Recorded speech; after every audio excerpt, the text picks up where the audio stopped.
what, Alex? Computer started up, opening up my character sheet. Hooray. But are you fine for me just to get started Yep. talking, basically? Yep. Jeremy's... Okay, Jeremy, you're good? Yeah, I'm good. And Ryan, you're good, correct? Yeah. Cool. Let's see. So yeah, let's see. Currently listening in on our conversation. It's showing that it's going through, so I'm good on my end. Let's get started. Testing out Sears channel real quick. Okay, everyone. Welcome back to Khultar. It's been 2 weeks since our last meeting, and we're going to pick up right where we left off with our crew of motley and, to be frank, doomed adventurers being told simply that the world had ended. They've been basically out of commission for about 3 months now, and that the only way to basically survive would be to assist in rescuing as many people as possible. Some were agreeing, were very favorable to this conundrum, and some hated it with burning passion. The current moment, though, the party is resting at the refugee camp, basically trying to piece together what happened to them and prepare for the task ahead. What they don't know is that their group will be gaining another member, one that may prove valuable for the days coming ahead. But, as it stands now, the potential for destruction, potential for failure, is higher than it's ever been. And we'll see how they do. So, we're going to continue where we left off. Everyone's at the refugee camp, and you are all awakening the next day. It's quiet outside. You don't hear much noise beyond the stepping of guards kind of patrolling the shoddily built wall.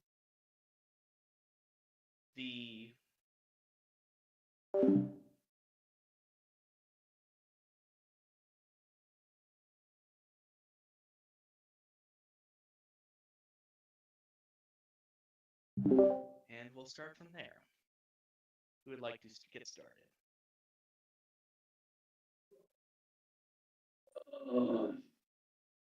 I feel like I had a nightmare.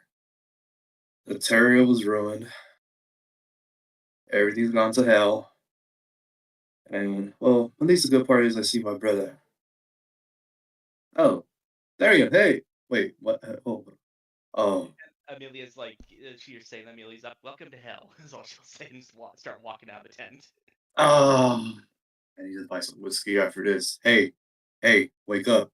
And he's just gonna, like, start smacking Derry in the head. Hey, wake up. Wake up. What is it? Get up. It's time to get up. It's okay. It's past noon. Get up. Oh, no. Oh. He's just. It's not past noon, but I know he's just saying that so he can mess with him. Yeah, Darren's like panicking. It's like I don't usually oversleep. All right, I'm gonna get my stuff. He's just Amon start stretching. Amelia, as she leaves the tent, he's gonna head over to the forge and pick up the equipment that she requested yesterday. Flip just kind of powers up and just kind of silently watches as everyone leaves the tent, then follows.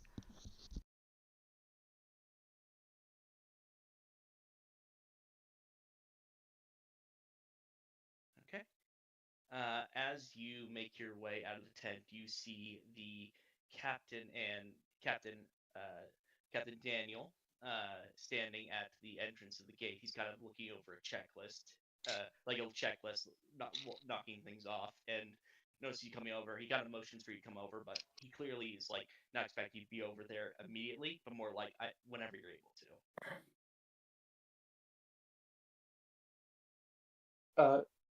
to. Darian begins to walk on over to check that everything is okay and everything's ready.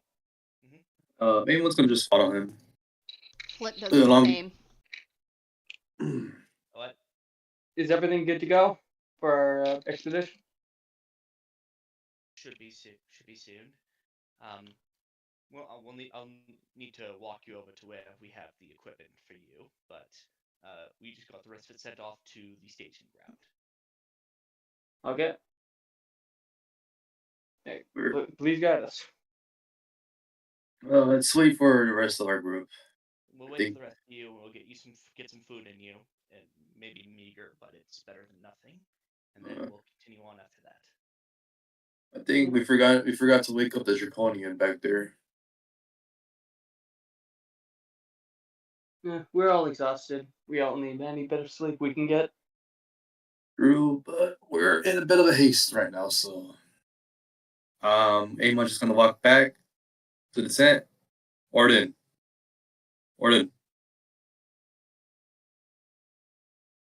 Now he's fast asleep. We'll pick him up when we're about to leave. Got it. If we're out there until after dark, he'll be able to watch for longer. Very well, very well. Flip.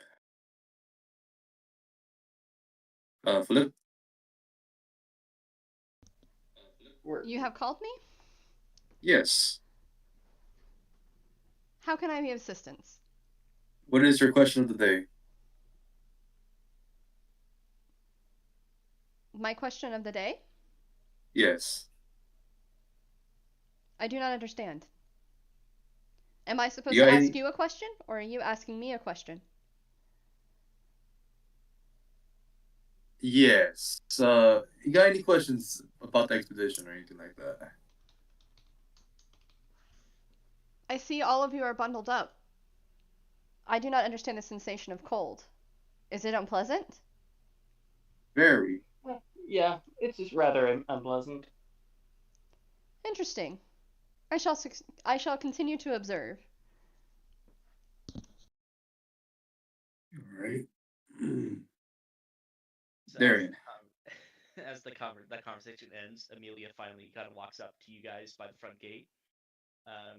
She is wearing a bracer on her right arm, and instead of the bandages on her face, she has it covered with like a leather half mask kind of looking thing. And she kind of just gives you a nod as she walks up, like very clearly, like just like a bit more protection for her injured side, basically.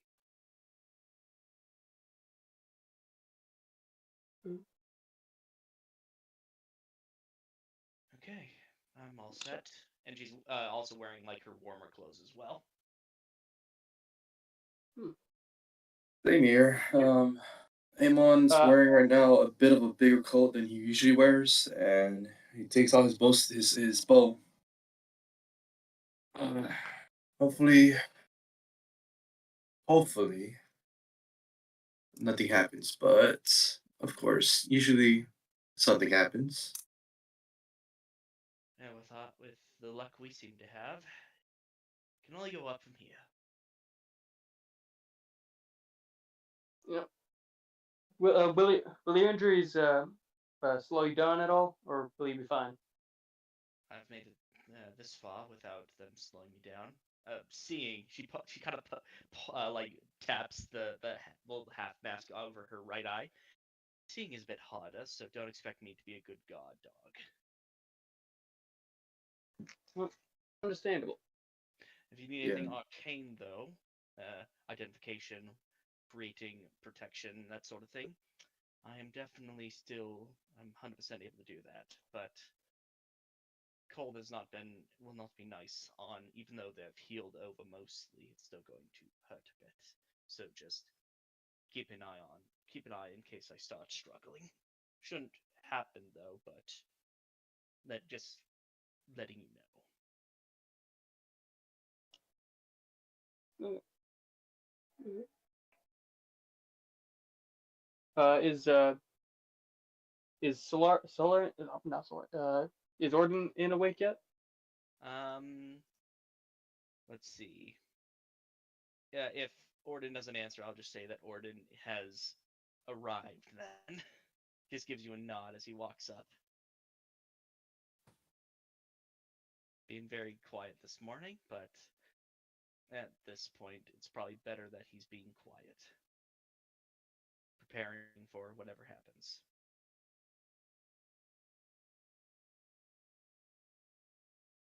Okay, so the captain looks around, sees you're all here. Okay, follow me. We're heading close towards the Eagle Haven Tower. That's where we have our staging ground. And you basically start walking across the island to the basically the staging ground. So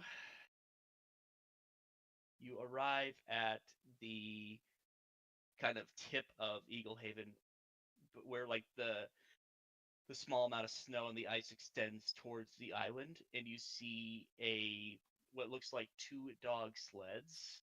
No dogs at the moment though. And like several batch of supplies, and one has what appears to be like a small wagon that can be attached to one of the dog sleds. Okay.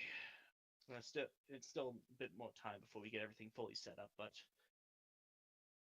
basic setup is you'll be piloting these 2 dog sleds with the additional sled on the back for any civilians or people that you need to take back, or putting any supplies in. For the dogs, on the other hand, and he's gonna actually reach into his pack and pull out a spell scroll. Be like, here. Normally we would normally have one of our druids take it from here, but because you have Amelia here, she can take it from here. Amelia's gonna kind of take the spell scroll and like start copying it into her spell book. And like as she's doing it, she's like, so what's this spell do? It's not an offensive spell, but it is a spell to summon kind of spectral dogs to pull the sleds. Amelia kind of gives him like a raised eyebrow. That seems like an odd type of spell. Well, our druids just thought that it'd be better in long term to use spectral entities instead of actual dogs in the situation, for obvious reasons.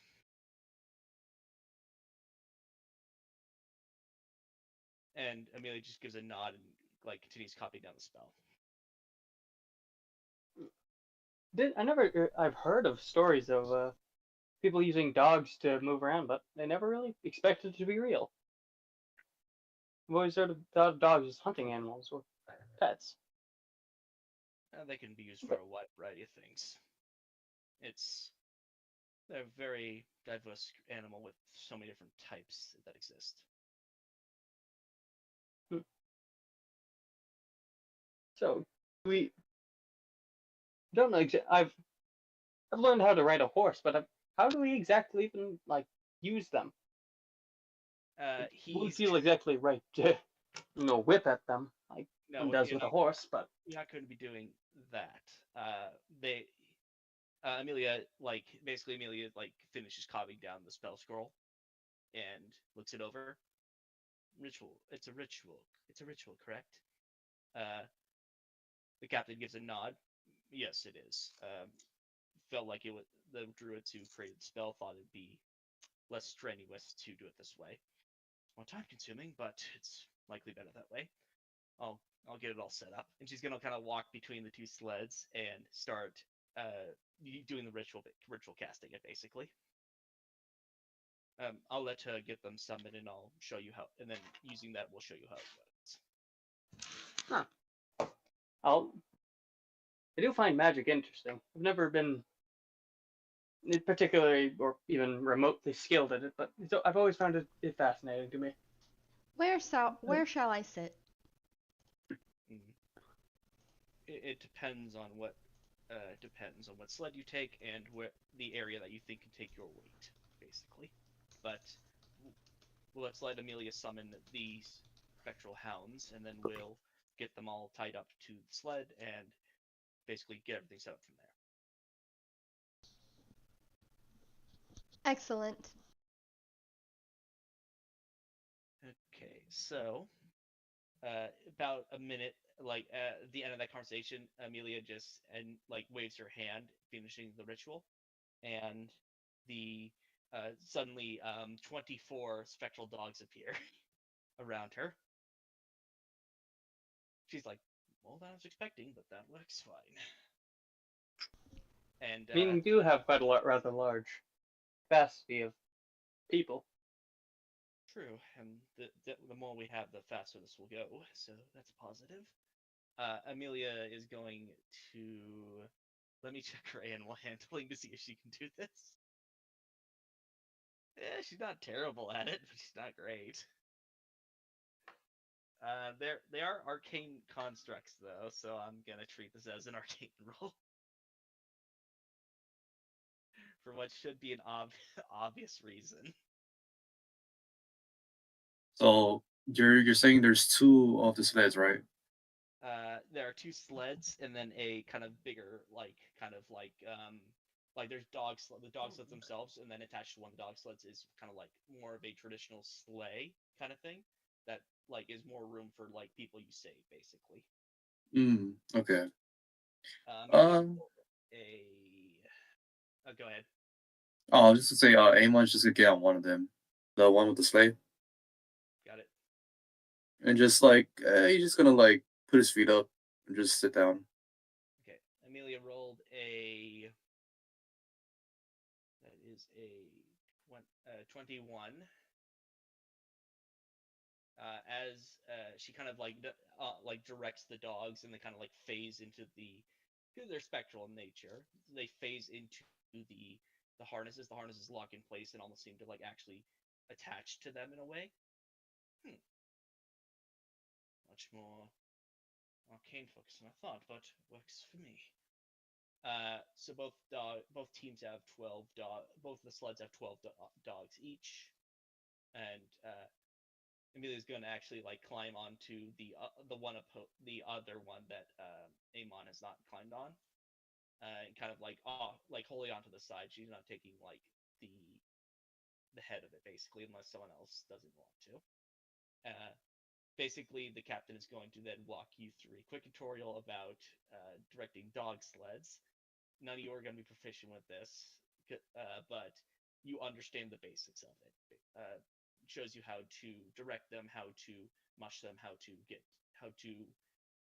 basically how a sled would work on the ice and snow, and kind of gives you basically a general overview of it. He's not going to teach you any crazy maneuvers or anything. He's teaching here's what you need to do to survive.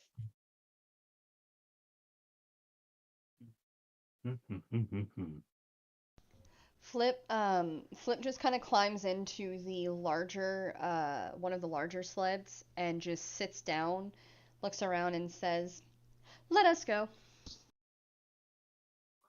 Indeed. Go ahead.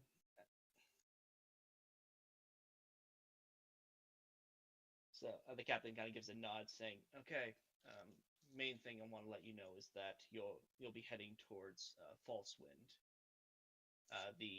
It's currently the only other safe area in Vulnaria. You want to head there directly. They'll have more information about the goings on in the area, and if they have any groups that they saw that need to be rescued. And while you can of course, go off and try to find people on your own, you'll be flying blind, and they have a better lay of the land than you do." Very well. You said False Wind, right? Yes, near the center of Vulnaria. You can't miss it. It's one of the only things that's still left standing out there after most of the trees got blown over. All right, very well. I'm ready if anyone. I think I remember passing through it, the false wind, and when I first came to the Altaria. Wait, I was only there for. Continue. Yeah, so I was only there for like roughly a day. I just was passing through it. Let's see how how it is now. Very different from what I've heard from the few teams that came back the first time. But as I said, you can't miss it. Okay. Unless anyone else has any more questions for me, be off, and I will see about getting more. See about what we can get set up on my end. See about getting us off away from this cursed place.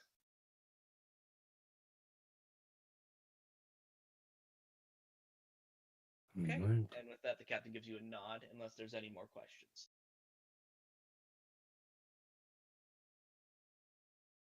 Nope.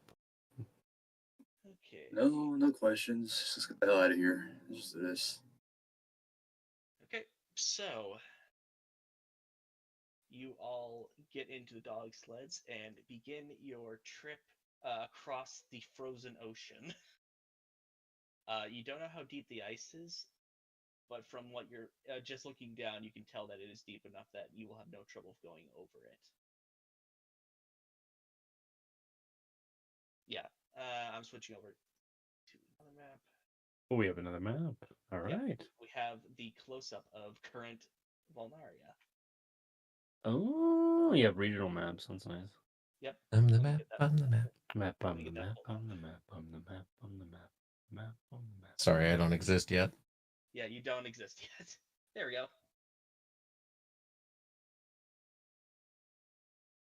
And I here wonder is where the place you are stuck in for Slayiara the next is. few months. Can you say that again? Here's the place you're going to be stuck in for the next few months. Ah. So, as it takes about an hour for you to cross the strait, as you arrive, you kind of skirt along outside of Lightbury. Mainly, you get the feeling you don't want to go into the cities right now. And you begin your approach across, kind of closer to this area right here for now. By the time you get there, though, it's actually nearing the end of the first day, mainly because of the trip from the refugee camp to the staging area, and from the and across the strait. It has taken a decent amount of time.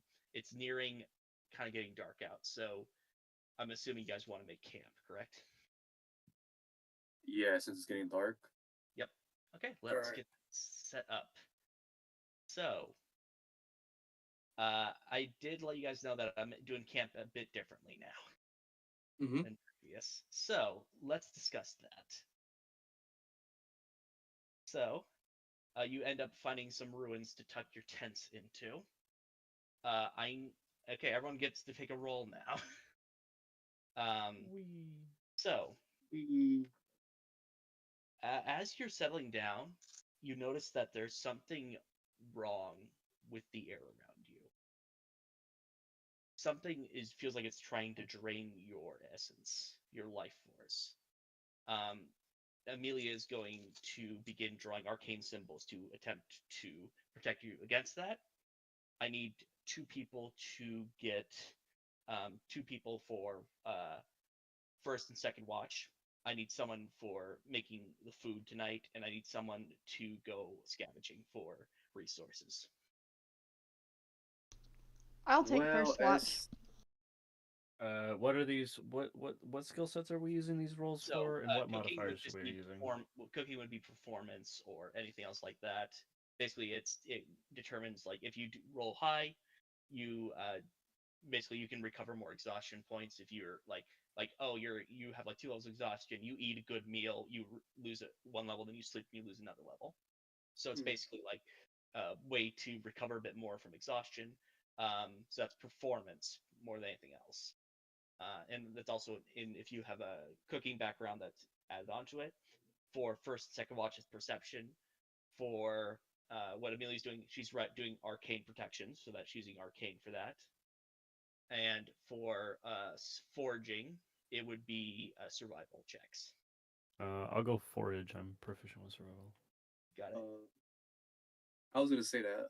Let's see. Yeah, like I can say this, you can have multiple people do foraging and get a better result, basically. As if Amon wants to give me the help action, I can get advantage on that. Basically, like whoever's got the highest one gets a help action. I have a +5. I got a 6. I'll take watch. shit. All right, I'm gonna be helping Orden, and then I'll take second watch once we're back. Got it. Who's I can. Which was the other one that was performance? food? Food. I can do it then. Okay. So, Amelia's gonna roll for arcane protection. Oh, there's one more thing actually. Camouflage, which is another survival check. Hey. Do we roll? My character knows nothing of camouflage. Yeah, Do we roll? basically you're basically. I can, instead of Amon helping Orden with foraging, you can do your survival for That's yeah. true. That's true. sprouting or in camo. Yeah. Yeah. So Survival. So Amelia's doing the warding. Darian's cooking. Amon is doing doing camouflage, and then he's doing first shift. He's doing second shift. Flip is doing first shift, and then Orden is going out and foraging. Yep. So Okay. do we roll? Let's. Everyone roll. Yes, you're rolling right now. This doesn't. I might use one of my combat superiority dice because I have commanding presence. Oh, so like you talk yourself up in a way, and you. Yeah, I might do that. If That you, just right. gives you a bonus to You got a critical 19. rolls. okay, you actually managed to pick up some of the broken rubble and stack it in a way that it actually disguises. It doesn't say before the effects are applied on this one. Here, Orden, do you want me to make you I've got to guess what my. I've got to guess what the. Like he's gone basically, so you can't help him. I've just got to guess what will be the thing. Should I use it up? I'm just giving myself. Oh, since we're about to use it, do a rest anyways. There we go. Okay, then yeah, I'll use it since we're about to use the rest. The area you're in, Orden, is very, very light on game. You find a few a few surviving squirrels that look like they are having a terrible time out here, but it's enough meat to sustain for now. Gotcha. It was a 12 with guidance. Okay, I got a total of 21. Okay, so even with that meager amount of food, Darian actually makes a very delicious meal for you. As Darian is finishing up the meal, Amelia has finished walking the perimeter, writing down arcane runes. At the moment she finished the last one, the effect of the strange draining feeling on you disappears. It's still present, but it's no longer draining you currently. I don't know what that is, but it's not good. Okay. Flip just kind of walks next to the where the sled is and just kind of looks out into. Honestly, it would probably be better if she goes across the way. Whoops. So probably this way, since this way is located towards water. Unless there's kelpies and shit. This is water. This is frozen water.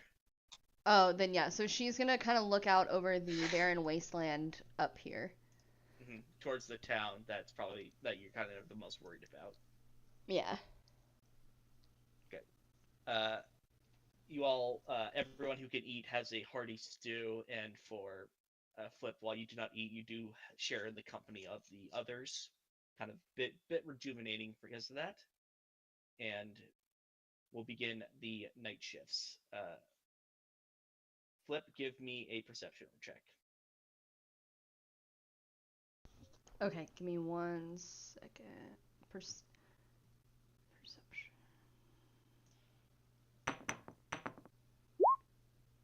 8. Would you believe it that her survival was worse? Yeah, I can believe it. Solarin, do you mind rolling me a?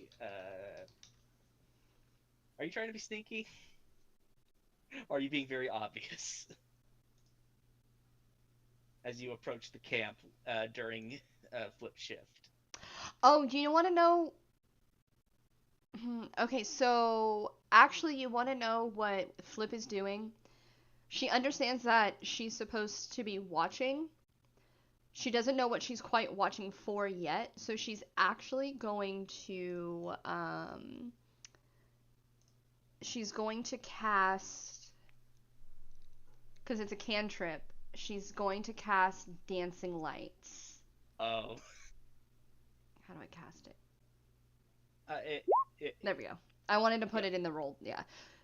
So it's one action, range up to 120 feet. So she's gonna use.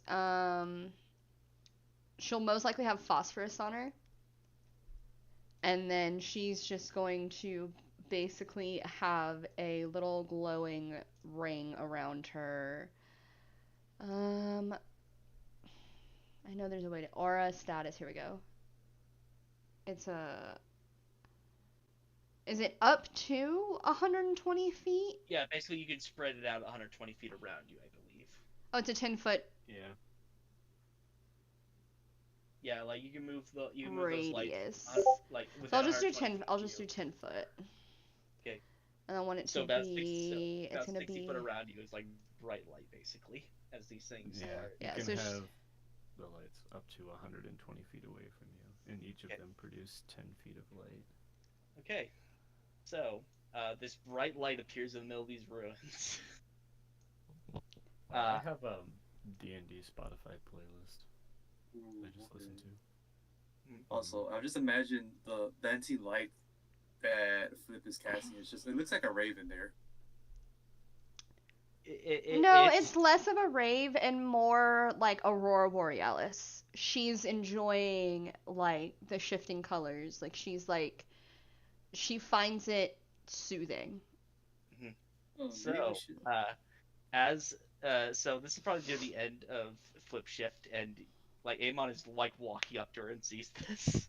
Solarin, you see, like you have been walking in a daze for you don't know how long. Suddenly you snap back into focus and see these lights in these ruins ahead of you. What are you doing?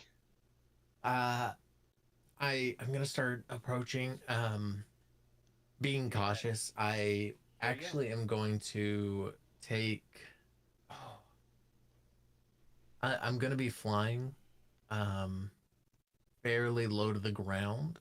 I guess I could technically be walking, but he's slowly approaching, and like he's gonna fly over to the ruins off to his left to like, hang on, can I ping? You should be able to control the token. Oh, cool. Right there. Doop.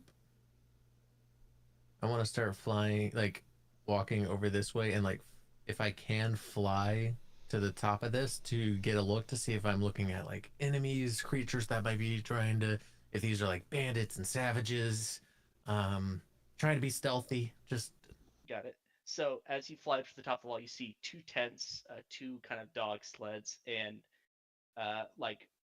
what looks like a metal person off in the distance, kind of with these dancing lights around it. It's like the main things you notice, and then another person kind of standing next to this metal person, kind of you hear it a little bit like, I don't think we should be doing that.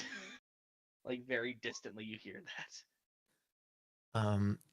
If I can, I would like to try and slightly sneak up to like I'm definitely like darting down under, like around this tent, crevicing the walls, trying to get closer so I can hear them, and like trying to stay out of sight, but like observing them.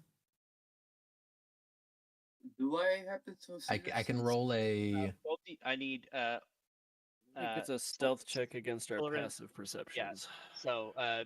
So what is your passive perception, Amon and Solarin? Give me a stealth check. Alrighty. Passive perception. Okay. What is that again? Let's see. I'm trying to remember. It's on the It- left-hand side. He used a different Mine system. is 11. Oh. Everyone else is asleep. It's only Amon Oh. and Amon and Flip are the only ones awake right now. Wait, what is it again? Is it like wisdom and then just? It's plus- 10 plus your wisdom and your- proficiency if you have it, I think, or I don't- Yeah, it's 10 plus whatever your perception modifier is. Mhm. Okay, so it's gonna be a 13. okay. I rolled a 17. I rolled a 14 plus 3. Yeah, so you're kind of like glancing around, Amon. Don't really notice anything. But you're like very much like, we shouldn't be. Why are you doing this? If Flip, anything, y'all Flip, might start wait, oh, smelling brownies. If you've ever smelled brownies, what the fuck? Yeah, they don't know what race you are still, so this is gonna be real fun. Hey, Flip. Hey, enough of that. That's attracting attention. But they are pretty. No, yeah, yes, they are, but you're attracting attention. Enough of that. Are we in Uh, danger? No, it's second shift. I'm starting. Go back. Oh, I shall do Just- that. Just And then- ask Orden. Well, if Orden's there, just ask him your draconic questions. I don't know. No, I shall power down for the night. You have a good Oh. one. Oh, And then okay. she stops casting dancing light and then goes over next to the campsite to just sit down and like you just hear I swear to God. and we she have- falls we have asleep. to- Ah, okay. Or You just hear does Amon her just say under his. her version of sleep. powering down. You just hear Amon just say, "Wow, we just have a talking, walking automaton." It could be weirder. Ooh, brownies. Uh, Wait. Does Amon, Amon spell it?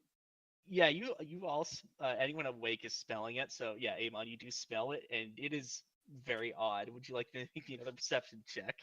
Yes, Like, I would. is this definitely like, this is odd? I need to look around. Yeah, Amon's now suspicious because it's like, wait, I'm smelling so- brownies in the If- basement. Soloran, do you want? I'm gonna ask a question. Do you want to try to hide again, like another, or do you want to see like keep the same check? I'm giving you an option. Oh, I was gonna say if I could move to like kind of fly and sitting at the top of this rock, or like laying down on top of this ruin, Give me another. Space? You moved, so give me another stealth check then, will do. and perception check for Amon. Ooh, Okay. 15. Rolled a 12 plus 5, so 17. Okay, so, Soloran, would you like to describe what Amon sees sitting atop of the broken wall near the campfire? So at first you could almost, because he's laying down kind of along this rock, and what you probably see first is leaves. What you think is leaves. It looks like dried up autumn leaves, and I'm gonna share a photo in the Discord for y'all. Okay. Um, Amon has his longbow out. Hold on, let what? me do this really quick. There you Oh, go. This is better. Oh god, I'm thick. Oh no, he's Irish. You mean Scottish? No, so you see like what looks like autumn leaves kind of swaying in the wind against it before you notice more orange hair and like green. That's very contrast to the ice and snow that is around in the ruins. Where at first you probably thought, oh, it's a leaf that's caught there. Like the disconnect from the environment to the coloration is what really like stands out. And you just as he kind of sees you, he's skirts back. If you were to get a good look at him, he's only about 2 foot tall, 2 foot I long. see you. I don't mean to intrude. I wanted to make sure y'all weren't evil. Or like gonna kill me. Wait, I'm And he confused. kind of skirts back a little bit. I'm sorry. So basically, I see you, and you notice me looking at you, right? I would imagine. My passive then- perception is 16. Oh, okay. Well, I wasn't asking about that. I was asking more like, wait. So what did you do? I'm sorry, I got confused. So he sees you looking at him, and he kind of like crawls back, like he is what I would imagine like laying vertically along these stones on top, and he's kind of backing away, like trying to shy away, but his head is still kind of sticking out as he talks to you. Oh, okay. You see Amon just pull out his longbow and just aims at you. I'm And sorry. you just hear him say, "Meat's back on the menu, boys." Nah, JK. Oh you just- fuck! God damn it, guys! Wild shape. You just see him. All right. Do not move at all. Hey, everyone, we have an intruder. I'm sorry. Amelia's gonna walk out of the tent. She sees. I'm gonna have her roll Arcana and see if she recognizes what Slayiara is. While she's doing that, Flip kind of Okay, yeah, that's good. understands that there's something going on. She kind of hears the wake up command, and she just kind of goes, "What is And for happening?" you just smell the chemical components of eggs, flour, chocolate. What is this You don't know smell? what a brownie is. No. What is this smell? What is happening? Darian also rushes out of his tent. Her perception looks is like- really bad, so she still has not seen, even with going based on the roll earlier, she still has not seen the walking, talking leaves.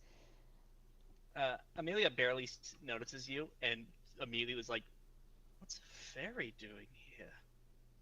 That's a fairy. A I fairy? think so. Hi. And he at this point, now that everyone is kind of talking, he just sits up on top of this ledge, like crossing his legs, and waves awkwardly. Just hello. So. what Are the hell you a doing? survivor? Oh, that's who. I think my memory's a little hazy. And DM, feel free to explain what I do know here. So, what you would know is that everything, like basically, you were hit by that molten rock. Yep. You fell unconscious, and then, kind of half deliriously, you felt like you were being dragged somewhere. Something was calling you, and it led you from Kulla to here. But as soon as you entered into like near the middle of Volnaria, the pole changed where it was and directed you to this camp. And you came back to consciousness as soon as you got close enough to it. So, I was in the woods and I felt the weave change, and then everything was on fire, and then like people were dying, I think. And then I kind of got hit by a giant rock. And I might have been smaller at the time. Things were a little weird. So it might have just been a pebble, to be honest. But I woke up not too far from here, and I think something was trying to call me. Oh God! Join the club here. And he just puts his longbow down. Join the club.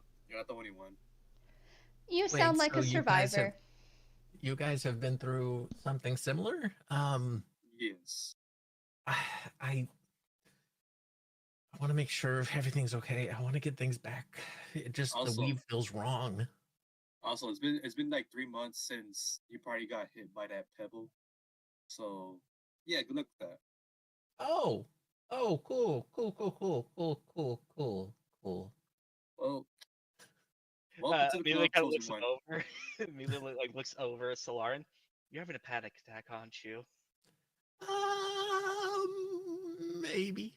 Hey, there He he is. just at this point he would now fly down off of the rock, kind of towards the fire, to where you can all see him much clearer. He is 2 foot tall at max, and like maybe 30 pounds. It is a tiny creature. Not tiny. He's a small creature. Darian, get this little little creature some stew, and Hey, I'll have continue. you know I'm 41 years old. I am almost at the half-life of fairies. Oh, then Oh, I don't know much about fairies. Are you able to eat meat? I mean, I think, yeah. We hunt in the forests. We make sure that it stays healthy. Okay, well, good enough. Because I've heard that sometimes fairies are vegetarians, but glad we won't need to. you read Make Some anything people in the else. tribe are, but I'm okay with it. I view it all as part of the cycle and like how nature and creatures like thrive together. And at this point, you do notice he is in kind of like he has a tiny little quarterstaff along his back. You see him in like leafy green uh robe outfit, not robe outfits, but like a top, brown pants. He's a little small guy. Just a Well, little guy. well, um, so what's your name again? Hi. Oh, that's right. Sorry, rude manners of me. Of I'm course. Slayiara. Nice to meet you. I was born in Antillion. Um, yeah, I really like the stars. If y'all have any like questions about like constellations or like finding north, I'm really good with directions. I really love like marking the stars. And you see him like start to pull out a little wad of leaves that as he puts up to the fire, you can see like constellations pricked out through them. Um, and like he has a No, large collection of just star maps essentially. no questions from me. But hello, my name is Amon. The stew that you're eating is the one that cooked by my brother Darian. And Nice I'll to let meet everyone you. else continue. Amelia kind of looks over. I thought you were cousins, not brothers. I consider him like a brother, but he's a bit of a doofus sometimes. We I'm grew gonna we be grew up honest. together. And PM question: what is my experience? I mean, I imagine I've seen humans walking through the woods. Would I have seen any like dragonborn types, or definitely not automatons? Most likely. No, not automatons. You've seen like a dragonborn. The being standing across from you, the kind of bluish look, is not fully a dragonborn. It's something else. Okay. Would I know that, or would I be kind of assuming? You'd be kind of assuming. Okay. Um. Yeah. So, quick question: what is the shiny one? Hello, I am Flip. I see you are small. Hello, I am Slayiara. I see you are shiny. I am. I am. I take great pride in my armor. I take great pride in my armor. If you cannot eat meat, I do have oil. Although I think you Um. are organic. I think I'm good. Thanks, though. So, Um, what have y'all found out? What are y'all doing? we are Is searching for survivors. like from the realm? Was there a fight here recently? No. So you know how you've been caught here, like the Yeah. rest of us. Well, before that, uh, every area in the continent, every country, the the towers exploded, or somehow basically caused a apocalypse. Oh yeah, you're in the middle of apocalypse, just like you know. Neat, neat. Yeah, I Yeah, kind of started to gather that from the ice and the lava and the oh yeah, dying, but not dying. yeah, same here. So long story short, we're in the middle of apocalypse. Are We're we trying to find dead? survivors. I fucking hope so. Um, other than that, we're just here to get some survivors, see they're alive, and then bring them back to our little camp. Hey, well, if y'all don't mind me being here, I feel like, I mean, if we've all been called for a purpose, I would definitely feel safer with a bunch of others. Well, you've been chosen. Yeah, you can say that. I hate every single thing about it. I hate you and everything you stand for. I hate you too. I hate you. Was that Lydia talking? Yeah, it was. Just says that to your face. Yeah, I hate you too. Don't worry. At least At least I can see with both eyes. I can see perfectly fine. She says as as her hand starts like burning red hot. She stares you down. Oh, I'm that's watching. right. Before you. I'm watching second shift, so good luck with that. If you need to talk to me, just let me know. As you say that, I want you to roll me a perception check. I was Okay. going to offer if someone's on night watch, like before I was like, if anyone needs it, I can help see a little in the dark. I rolled an 18. Nice. Yeah, you definitely see these. What? What? As you're wrapping up this conversation, you hear like ice cracking, like something's bursting through ice, and coming from the lakeside. There's these creatures that have now stepping out of the ice. Oh, hey, we're being attacked. We're being attacked. Get ready. As you say that, are you trying to observe what they are directly? Yes, I'm getting on top of one of the ruins. They're humanoid shaped. Two of them are wearing more like kind of like ice robes, like they look like they're spellcasters. The rest look like they're like normal, like almost civilians using swords. You have never seen these type of things before, and give me another perception check. Okay. I rolled in that one. Yeah, they look like they're made of solid ice from where you're standing.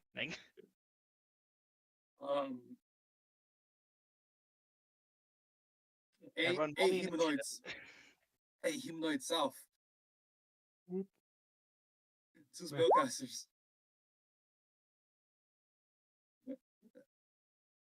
There we go. Yeah, let me get that. Everyone- Up. You're going to fucking vice jail, you little bastard. Like, can I kind of fly to get to a point where I can see him as well? Yeah, you can. Hey, how tall is the ruin I'm standing on? About 5 feet. Okay. Okay. I'll get all your guys' turns at it, then we'll be good to go. Okay, let me roll my. See if I can for see what he initiative. is seeing. Yeah, roll me perception. I only got a 13, so I was like, I just see No, you see a bit figures. more. I'll roll perception. Okay. So you do see a bit more. You see something like you see like while the outside is solid, the inside almost seems to be like liquidy, and something's floating around inside these things' bodies. Oh. I rolled a 12 and my perception is 6, so 18. Okay. Would Flip have any kind of information on this? No, these are things none of you've ever seen before. Oh, okay. What the fuck? Yeah, So that's what I you rolled said. 18, correct? Mine was Solarin was 18. Okay, so Slayiara, you're not very familiar with the biology of humans and humanoids, but you're pretty sure these things have organs inside of them. Y'all? I can see, like, what organs am I? Like, am I just seeing outlines of organs? Do I see, like, a heart beating? No, like you see what looks like a heart beating in a sense. They look like eternal, like the internal organs of someone. They're moving in a sense, but you're not sure if it's like if they're actually like functioning to help this thing live, or if they're a remnant of something else. If we can get some light on them more, I think they definitely have like hearts or something beating in them. That definitely could be vital points. Let me roll my initiative now. Okay. So, do we know if they are hostile yet? I ask, like, I know we're rolling initiative, but like at this time, do they look hostile? They are slowly walking towards your camp with weapons drawn. 27. For perception. No, for initiative. Okay, you're going first. I finally get first in initiative. This is first time in initiative. 18. First time in 18. initiative ever. Yeah, I and then I'll roll basically for built this Even in the character previous solely for campaign, it. first time ever getting first yeah. time. No, I wish we were joking. Wow. We I are don't not know if joking. that was perception or initiative, but 18 again. Let's just say that's initiative at this point because you've already determined. Yeah, there's something inside of them. This is weird. I'm gonna drop mine down to a 17 because he has a higher dex than me. Got it. And then.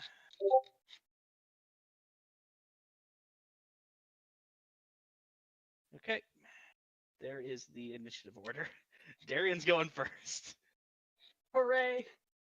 Yeah, Darian, these things you've been hearing, yeah, there's these weird things that just came out of the fucking ice. Okay. So, Let's see. So yeah, they're likely hostile. You've never seen them before, and they're walking towards camp with their weapons drawn.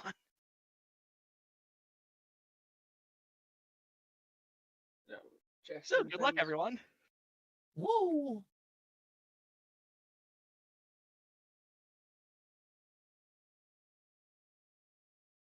Okay.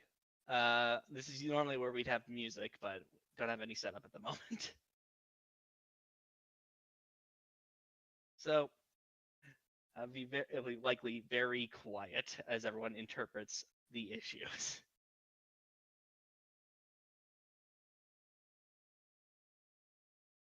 Okay, so yeah, Darian, there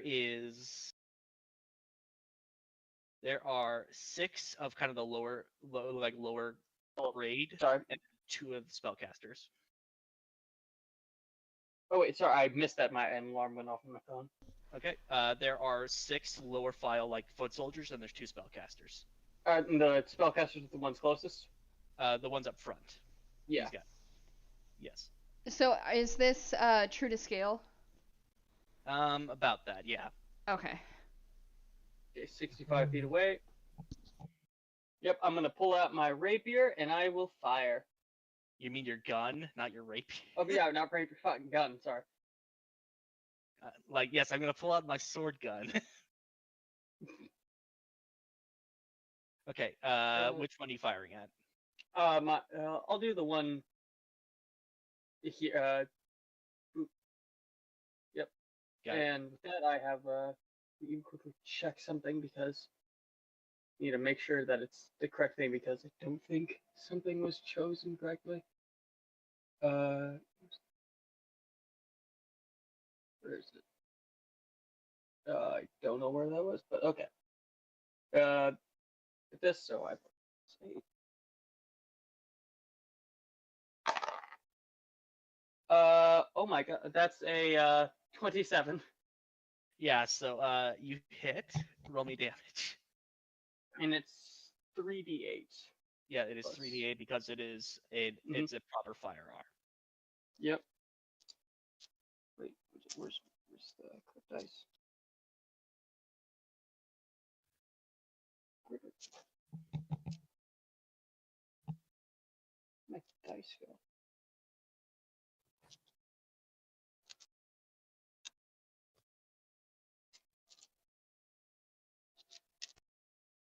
Oh, here.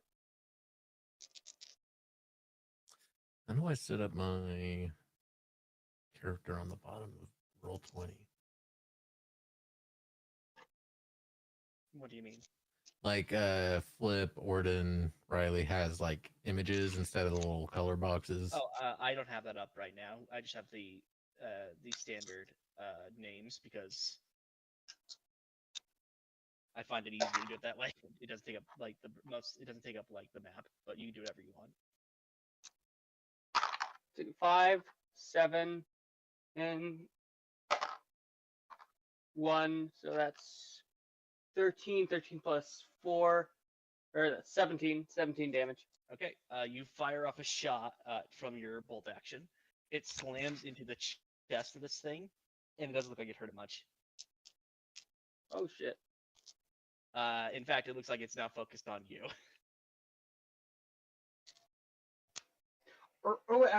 Wait, shit. I think it's too late for me to You use. said 17, yeah. correct?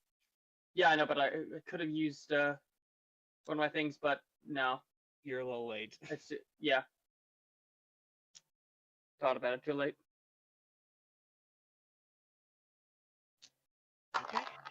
So it took a shot to the chest, and it's still going strong. Amelia is going to take a step up to the plate, unless you want to do something else, Darian.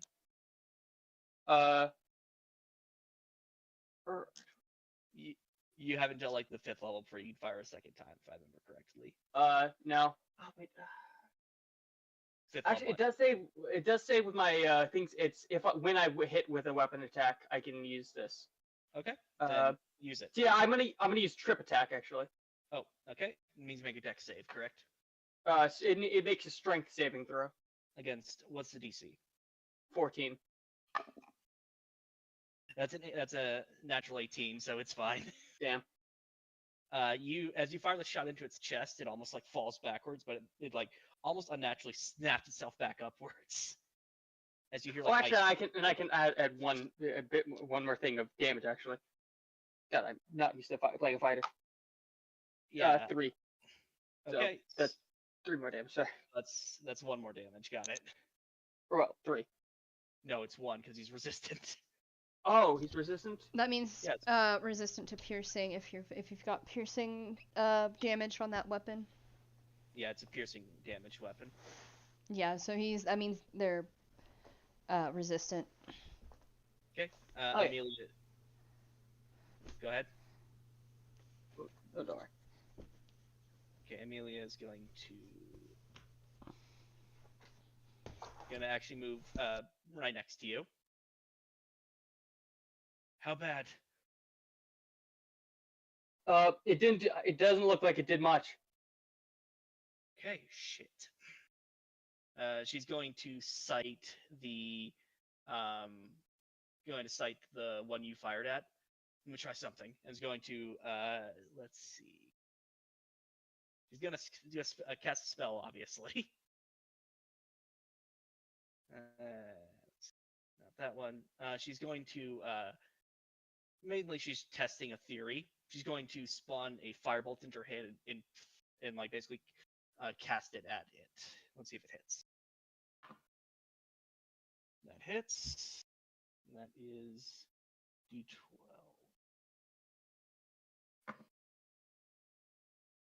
That's 8, so that's 16 damage as the fire hits the monster.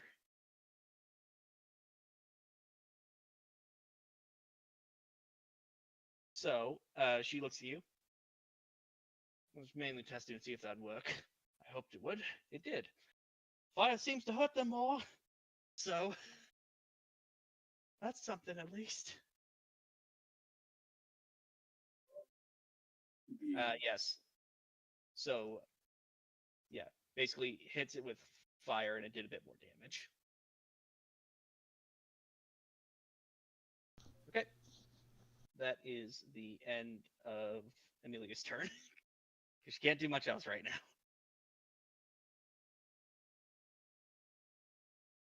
Okay. It is the spellcaster's turns. So.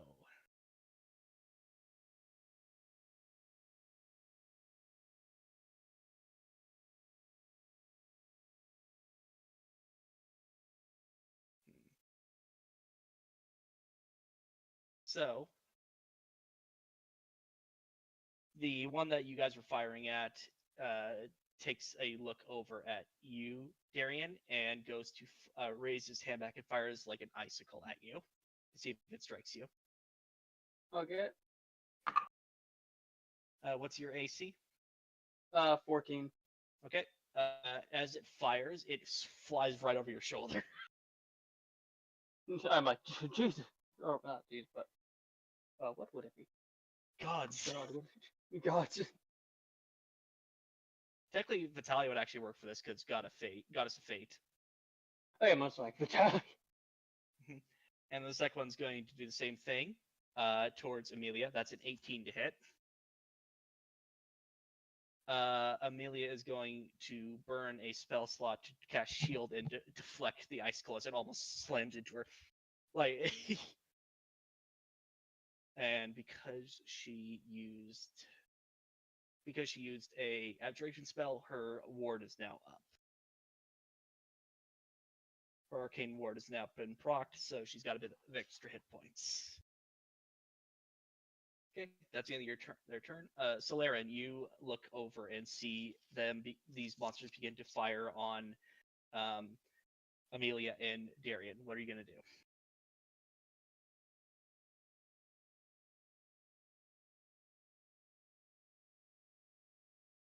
Had to unmute. Got it. All right, so what Solarian's gonna do? He kind of wrong button. Gonna fly the how many feet is that? Just like 10, 15? 15. Yeah, it's about 15. Gonna fly the fifth. Which getting used to this again. There you go. He's gonna fly to where he can kind of see them all, and then he starts. You see him, if anyone can see him, start kind of working with his hands for a second, grabbing his quarterstaff out, and he's gonna cast Spike Growth. Ooh. Okay. Which is a 20-foot radius. Oop. Yep. Where you plopping it is the question. I'm gonna plop it right there. Can you Okay. see that? Yep, I see it. Is that permanent or not? It is concentration up to 10 minutes. No, I mean the thing you drew. Because if you need to, I can do it. Yeah, it's not permanent. I don't know how to. About that. Oh, there we go. Bit bigger. Let me just put that. I did one that's a 20-foot radius. Got it. And I'm trying to adjust it really quick. Should I get rid of mine? I can trash it. Mm-hmm. Now if you're able to put one down, you put one down. That's fine. Okay, I can put one down. I figured out how. Okay, then do that, and I'll see if There I you can go. rid that one. Yep. So a bunch of spikes grow out of the ground. They're all going to take some damage, correct? So 20-foot radius, center of a point with the range twist turns hard spikes and thorns. It becomes difficult terrain. When they move into or within the area, they take damage. And that's it. So it's hazardous. It's difficult terrain, and anytime they move within that area, they will take damage. Got it. Sorry, I accidentally deleted it, trying to get rid of my stupid circle. Oh wait, you said you deleted it? Mine's still showing. I accidentally got rid of it. Trying to delete my stupid circle. Should I put it again? Yeah, put it again if you don't mind. Okay. We'll leave the circle there, and I'll figure out how to get. And as soon as these guys are dead, we can get rid of it. Okay. Okay. So, yep, about that. It's interesting. So, Both of these are 20 feet, but it's a much different. yeah, it depends. Is it what a you 20-foot? Wait, it's spike growth? Yeah, Yeah, it's spike growth. So it says that's 20 foot, and that's also 20 foot. Depend. Like if it counts as diagonal, I believe that's like the main thing. It's diagonal Okay. versus. Yeah, if you want to make it bigger, go ahead. There we go. Done. So, basically, if they move, they take damage, correct?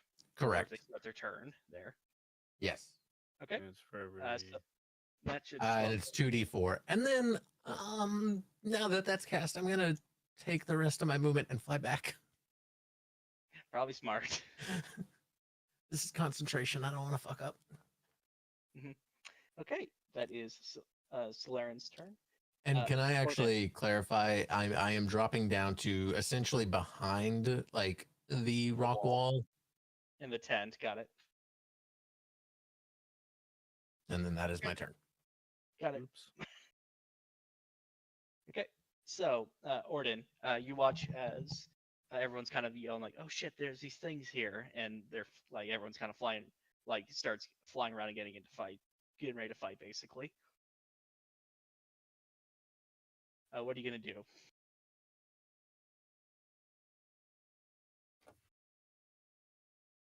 Oh my goodness. Okay, sorry. I was trying to look at. I was like, "Where's my spells? I can't see it." And then I realized I wasn't logged into D&D Beyond, so I can't see my full character sheet. And I said, "No, okay, now I'm here." I hear, well, seeing how there's probably several ruined walls between myself and the commotion, I kind of only hear some context of what's going on. I hear verbal components of spells being cast. I hear effects and ice shattering and things like that. That So and also you hear, Orden- "Oh my god, I think they have organs." I will probably go 5, 10, 15, and I'm gonna climb. Try to get a little bit of a vantage. Okay. Climb onto like any like our little storage crates or So sled. if you get onto the storage crates, you will be able to see over the wall and see these monsters. So I'm just gonna use 10 feet of movement to go diagonal to climb up. Kind of see these creatures traveling through the ice. Some crackling with magical energy, others with ice spears and things like that. Mm-hmm. He will you'll see him crack his neck, and there's like this crack of electricity between the two horns on his head and trickle down his scales. And he will reach his hand out, and I think is a second level in a 10-foot radius sphere. He is going to cast Shatter. Ooh, good spell. Good spell. Where you dropping that? In a 10-foot radius sphere. So let me draw this sphere, and then I will move it. So We already got a 3. sphere here, so let's see what other spheres we can put in. So 5, 10, 5, and 10. So I think there we go. That is a 10-foot radius sphere. And what's the distance on this thing? The distance of the spell. Hold on, I'm just gonna set that over here so it's not overlapping anything. Let me read it again. It is a 60-foot distance. So where can you hit it? Ooh, So like right in the about middle. right, pretty much right, about right there.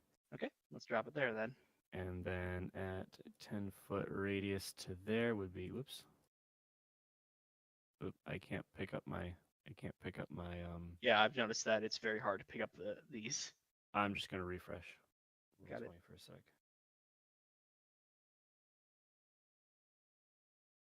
Yes, okay, it does work if you refresh Roll20. Okay. Perfect. So a 10-foot radius sphere would get these 4 right there. Got it. They have to make dex saves, correct? They're con. Constitution, actually. Got it. Yeah, Here, so I'm thinking dex saves because dex saves are the most common one at this point. Yeah, it's different than Fireball. It's more concentrated, which would, I guess, make sense, and it's thunder damage. The DC is 14. Okay, so 3 fail, 1 succeed. One that 3 succeeded was fails. the spellcaster. The ones that failed were the foot soldiers. All right. I am going to harness my divine power and use my channel divinity destructive wrath to max the thunder damage on this spell. Got it. So for how much is it? How much? It's 24 thunder damage to those that fail, 12 that succeed. Okay, so these 3 are just dead. So there's this crackle of lightning, and there's like a clap of his hands, but the clap doesn't make any noise. There's a half-second delay before the clap is actually heard 60 feet away from him in like this visually distorted electric burst centered on that point. And when those 3 die, like a shattered ice sculpture or a soprano singer singing next to wine glasses, they just burst into ice shards. So that does happen. There's also a large spatter of blood as they explode.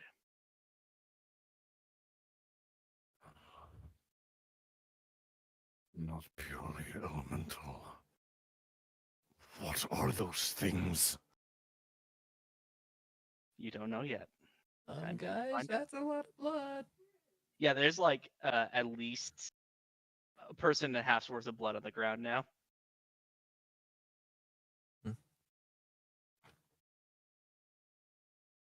Okay, and that is the end of Orden's turn.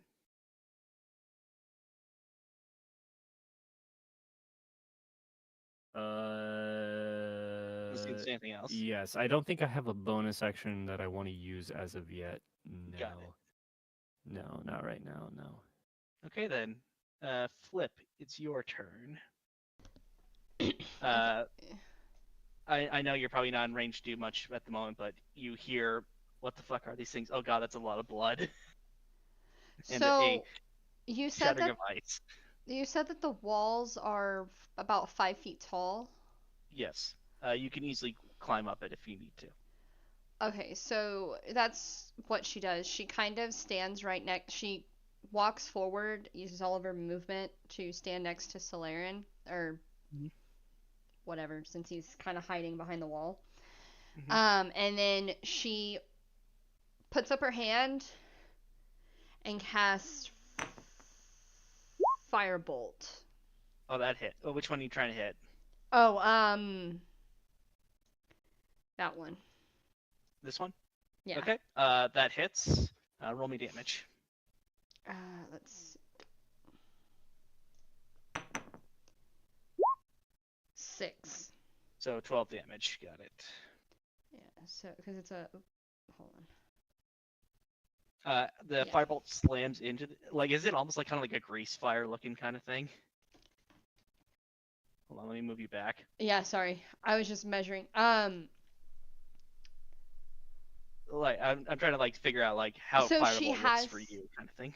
honestly, yeah, I think she a little pocket in her hand kind of opens up almost like a laser I want to say laser beam, but a little hole opens up in her palm. She holds it out and you just hear a quiet whoosh, and then with a little bit of magic propels an entire ball of fire into into one of the mages. yeah. Would that affect the spike growth? No. Okay. I think I would have unless we bomb the entire area. yeah, and this is just a fire bolt, not a fireball. Okay. We're not you're not there yet. Fireball. Fireball. Okay, and so I'm assuming you're drawing your weapons and preparing in case you get charged. Correct? Yes. Does it take an action? No. That's just you have your weapons out already, probably. Yeah. She has Okay. her long sword in one hand, and in her left hand, she just kind of, and then after it, she whooshes the fireball or firebolt, and then puts her hand down Got while it. still holding her weapon. Okay, Amon. Ignis! Oops.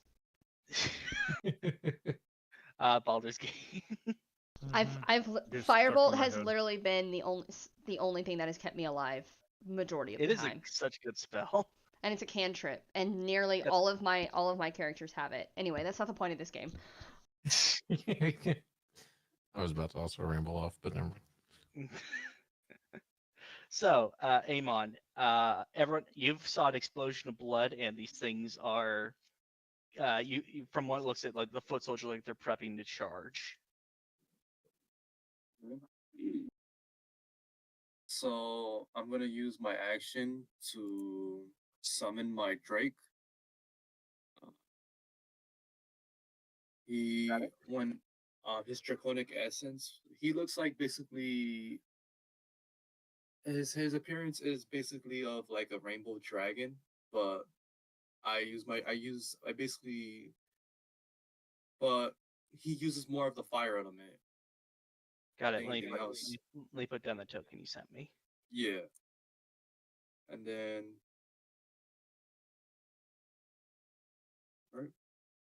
I'm working on putting it down right now. oh, don't worry, take your time. So let's see. Look how big he is. And the big boy. One day he'll be like that. Yeah, one day. There you go. So okay. And I'll give you control over him now because he So- wasn't summoned originally. Now he is. So long story short, he's gonna take his turn after mine. Got it. And if I don't command him to do anything, he's gonna take the dodge action each time. Understood. Let's see. So I use my action to summon him. I look at him and I say, "Go over to Darian." Darian's 40 feet away. Let's see. Darian's 40 feet away, and that's his max Movement. max, yeah. And I just tell him prepare to attack if they charge Darian.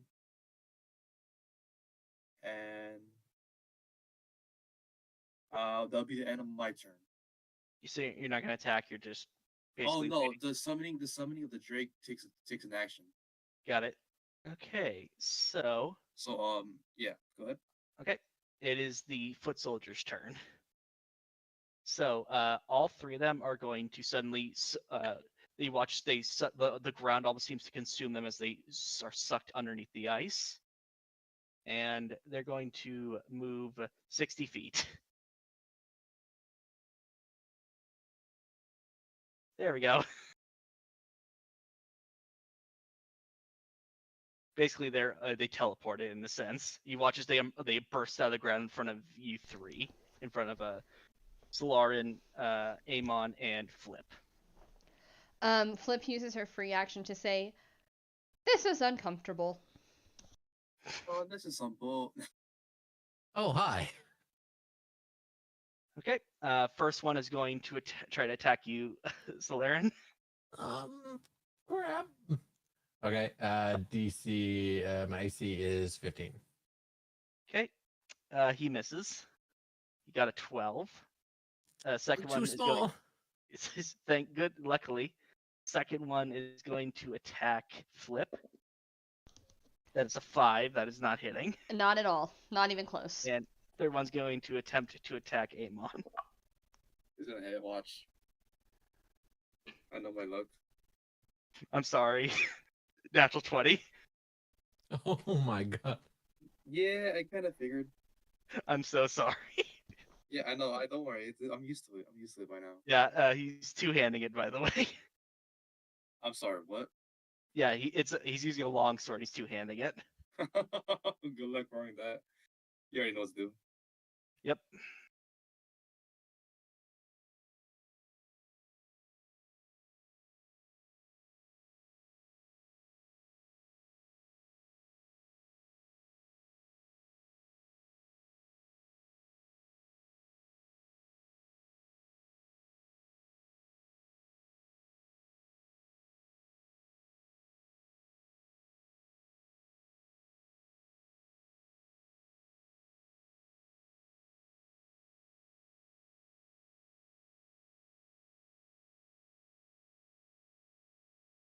Okay.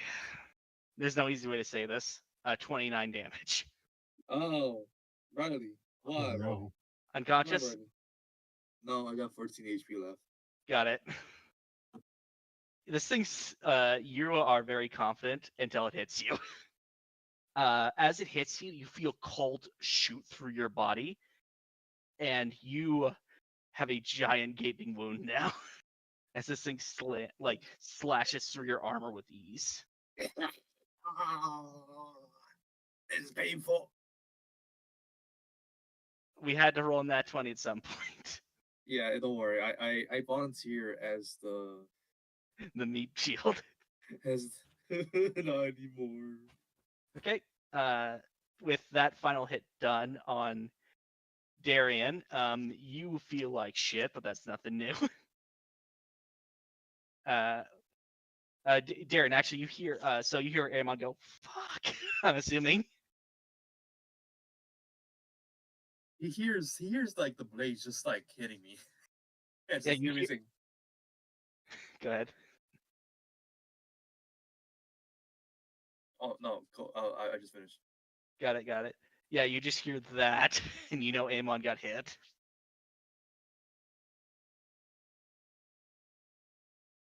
Oh, you're going in to save you're going in to help him.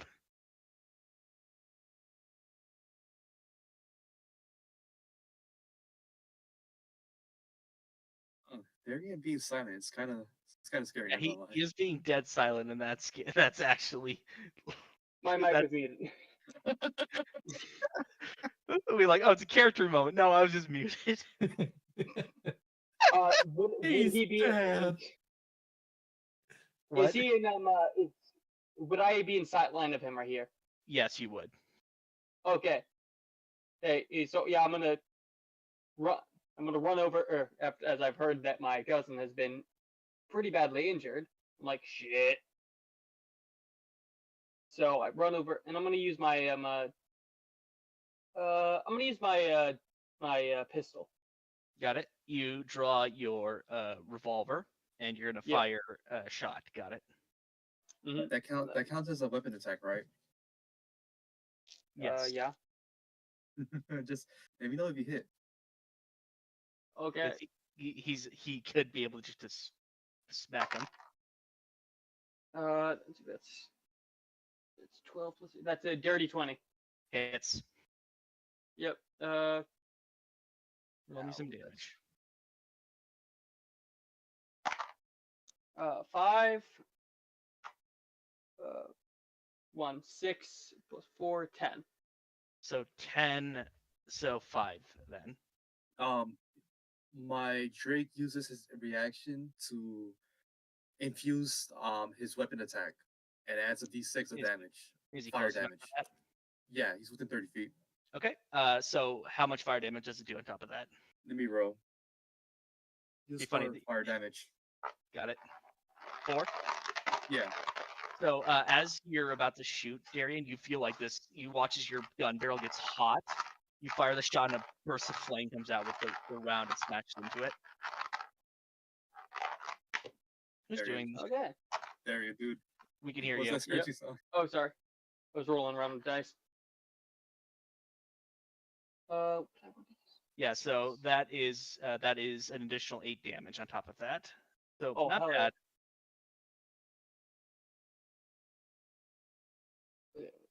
But I would use Okay. anything else. This thing is barely hanging on. So, Darian, that infused strike, you just feel like a draconic sense of fire just going through you into your weapon. Okay. I probably Darian laughs a bit. He loves the feeling. Anything else? No. Amelia's turn. 5, 10, 15, 20, 25, 30. Gonna get closer to these guys. And she's going to cast Chromatic Orb at first level. Keep it simple. Fire Chromatic Orb. Let's see if that hits.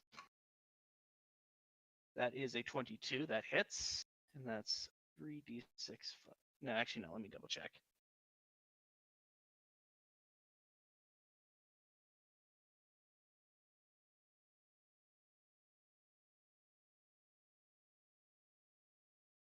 Yeah, it's 3d8. Yeah, I was right. Like, I stopped myself, like 3d6. No, it's 3d8. Let me check. Okay, so, I'd say, Orden, you see as Amelia, like, conjures up this little, like, this 4-inch diameter orb of pure fire and just chucks it at the spellcaster in the middle. And that is...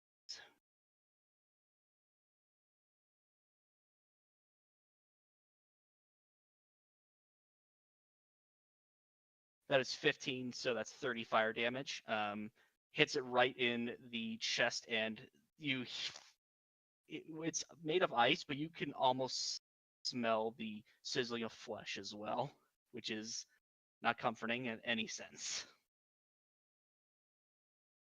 And that is the end of her turn. And now it is the other mage's turn.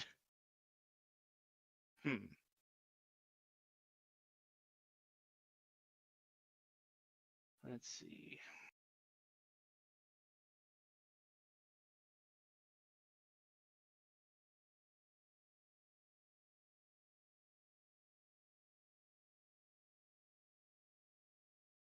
The mage sees you, Orden, and he's going to attempt to. Let's see. He's going to attempt to cast a frostbolt at you. You watch as he raises his hand, and similar to a firebolt, but almost like this crackling orb of ice is tossed at you. Let's see if it hits. What's Orden's AC? Orion's AC, I believe, is 18. Yeah, it is 18. Okay, yes. Okay.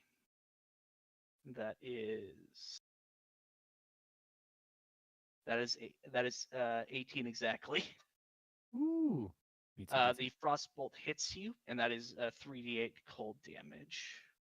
it. And your 3d8 cold damage, and your speed is reduced by 15 feet until the end of your next cut turn. in half.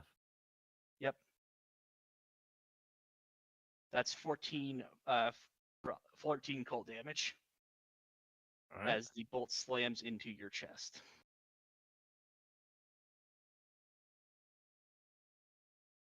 In its turn, Zalarin, your turn. A friend has come to visit you.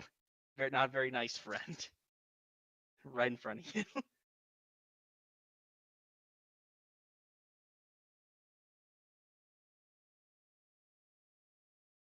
Zalarin.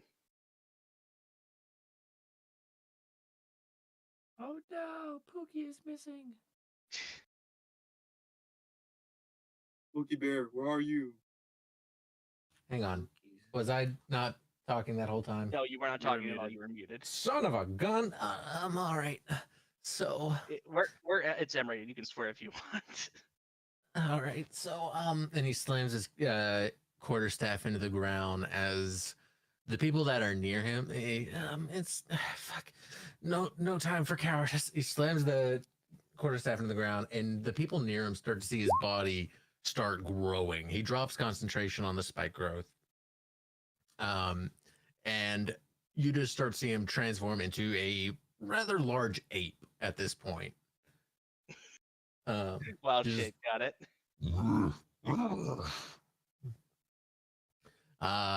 And along the back, so he's going to wild shape, and then you start seeing, for anyone that can see his back, 1 light, 2 lights, and it basically starts looking like a glowing tattoo forms along his back in the shape of an arc in the constellation Archer, as he takes his starry form.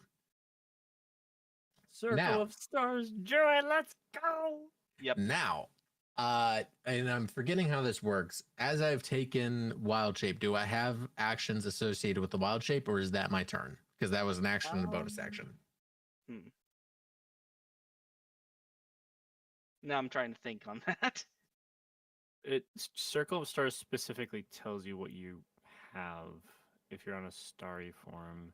Yeah, well, starry form takes a bonus action, and then in subsequent rounds I can do the bonus action, but I can't remember if wild shaping into it means I can do at least 1 attack with ape form. Starry form is a wild shape override. No. You can't. It's not a.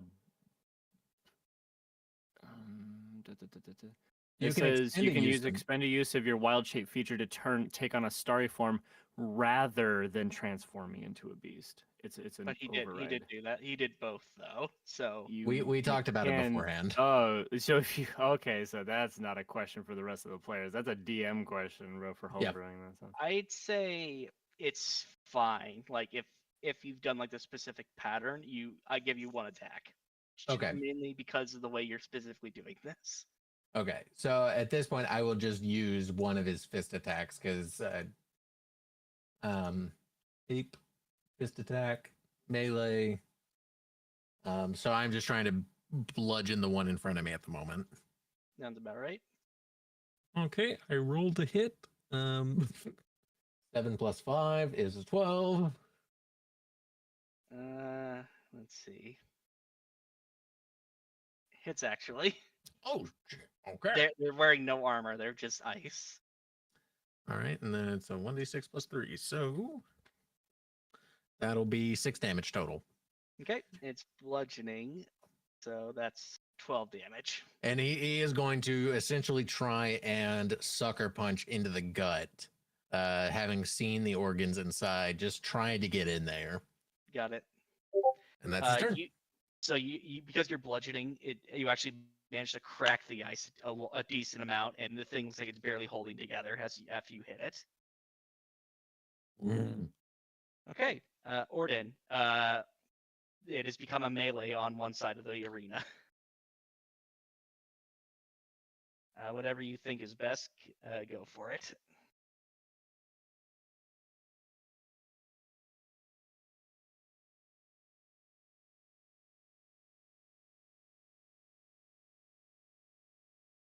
And now we wait.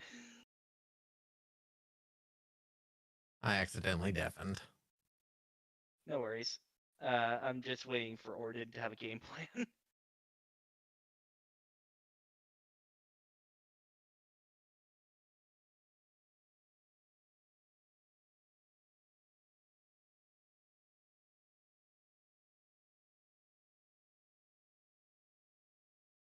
Orden, are you there? Oh, sorry, I didn't even hear my name. Yeah, I said your name twice. It's your turn. Oh my goodness. I was responding to a message from mi madre. Oh my goodness. These guys, these three are not gonna have a very good time. Wait, where are you dropping on him? I'm gonna just try to shatter again. I'm gonna draw a So behind 10-foot them. radius. Yeah, I'm gonna draw a 10-foot radius. 5, 10, 5, and 10. So there's the 10-foot radius sphere. And So it'll get those three, and it's a con save 14. Mm-hmm. That first one rolled a 2. Second one succeeds. Third one succeeds. All right. So I'm gonna say the ones that succeeded were the one that succeeded was the were the two lower end ones that managed to barely hold on. So I'm gonna guess you're doing the same thing. No, I'm not. No, I'm not gonna do the same thing again. Got it. So it'll be 2 1s on the damage die. I can't wait to get elemental adept so I can reroll 1s. 6 points of thunder damage. Got it. Let's see. 2 side ones look a bit worse for wear. They're not 100% out yet, but they're close. Okay. Anything else? I'm gonna try to divert some more of their attention. I'm gonna walk along the wall here. 5, 10, 15, 20, 25, 30. I'm just gonna stay elevated. You got the high ground. It's over, Bananakin. I have the pie ground. Okay. So, next flip. You have you're facing an enemy right in front of you. She points her fist basically directly in this one's face and casts firebolt again. So disadvantage then. Why is it disadvantage? Because it's within 5 feet of you. Oh. Ranged attacks at point blank. Yeah. Yeah. Your So point blank. 13. That hits. Okay. 3 damage. So that's 6. Got it.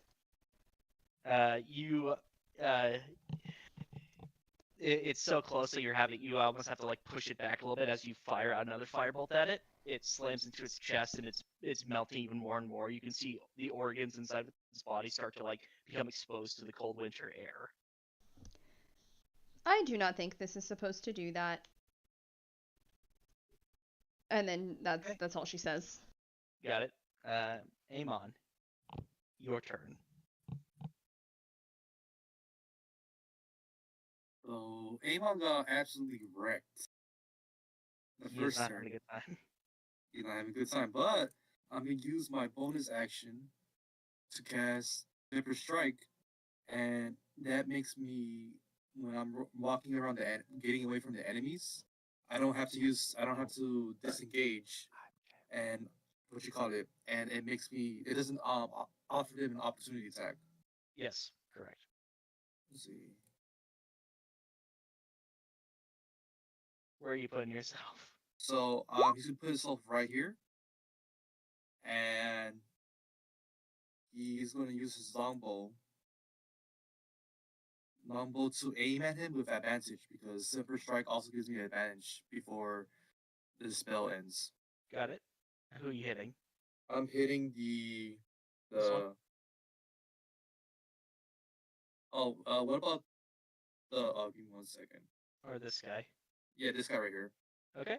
You're going to strike him with a projectile weapon. Got it. Roll to hit.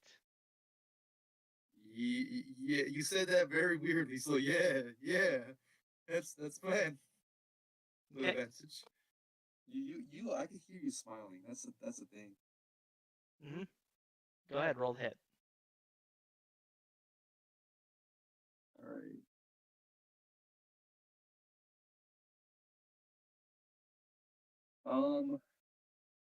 Hey, Riley, golden rose or red? You're asking me. Let's see. Red. Okay. Oh, thank God I did not listen to you. Sorry. Oh, Yeah, like I'm surprised you wanted to listen to me at all. I know. I was like, okay, use the opposite. I got a 24 to hit. Okay. Roll damage then. Okay.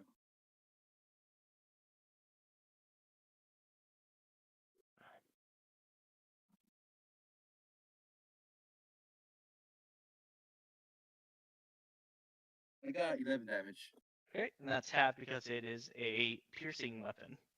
Yeah. Is Nice. Got it.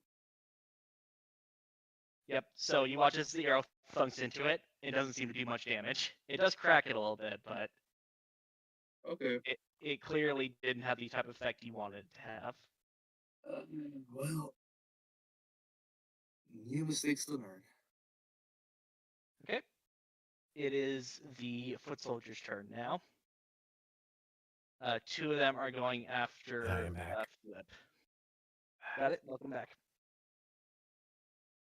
Two of them are going after Flip. First one rolled a... That is an 18 to hit.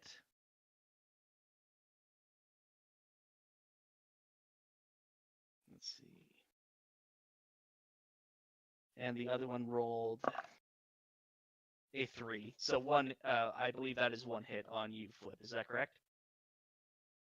What was the question? One of them, two of these guys are going to attack you. One rolled an 18. The other one rolled a 3. That first one hits, correct? I have an AC of 19. Okay, that's good then. So you watch as these two, like, they almost kind of act like undead, but worse, because they're just flailing it at you, and you're like. She just kind of tap dances around their swings. Them, yeah, basically. And then one's going after you, Slayiara.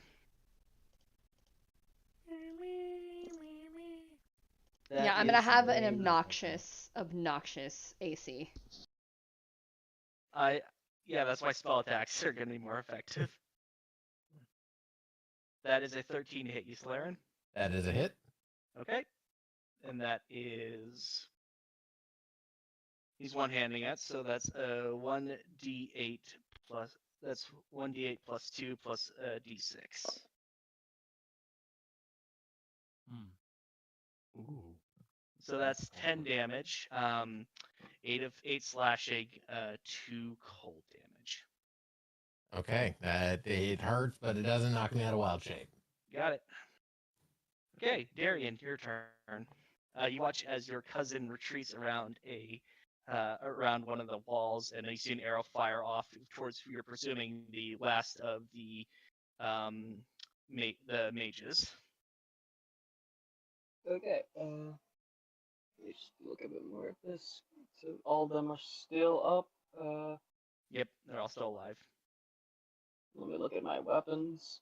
My rapier is also a piercing.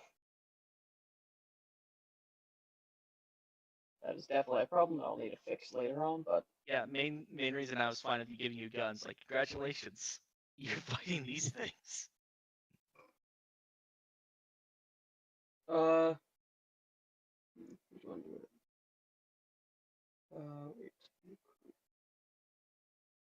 I'll be honest. You could probably shoot you could probably shoot the at least 2 of those, and they'd be dead, even if with the reduced damage. Because it was this one that was low, right? So this one and this one are low. Yeah, then I'll shoot that one again with my revolver. Got it. Raise the revolver and roll the hit. Wait, shit, I missed my thing. Or should we? Missed my thing, but I might have rolled poor. I won't be a bitch. I'll just go with it. 4 plus 8, that's 12. But that's missing it. Nope, that hits. Oh, okay. AC's 12. Okay. Great. Oh. 2 and 6, so 8 plus 4, that's 12, so 6. Okay. How do you want to kill him? Do I see his organs just like floating around in him? Yeah, you see like the approximation of where his heart is. Then I think I'll shoot like one of his organs straight on. Okay. Okay. It strikes right into, I'd say, what looks like a spleen. You're not 100% sure, and he keels over dead. Hell yeah. Okay. And anything else? Actually, would I be able to shoot this one without this one down here without having disadvantage? Slayiara is small, so I'd say you wouldn't have disadvantage. Take a -2 though, if you want to fire a second time. Or if you want to wait till your next turn, because Would I still be small as a medium ape? actually no, yeah, you're right. There's a medium-sized ape in the way, so yes, you have disadvantage. Oh wait, so there is something in between us? Yeah, it's him in wild-shaped ape form, which is medium-sized. Oh, then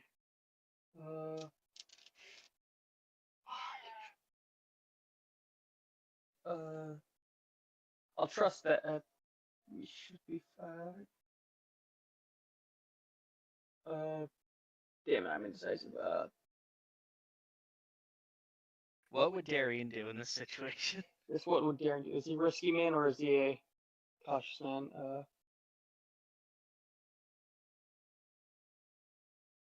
I think he's more cautious. He'd hold off until he has a better shot. Yeah. Okay. With that, it's Amelia's turn. Amelia is going to, let's see.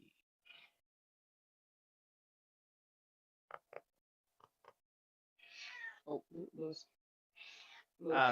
Familiar sound.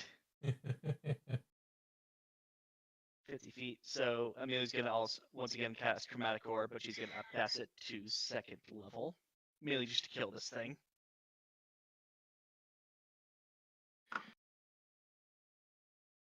Okay, that does not hit. She rolled a 10 max.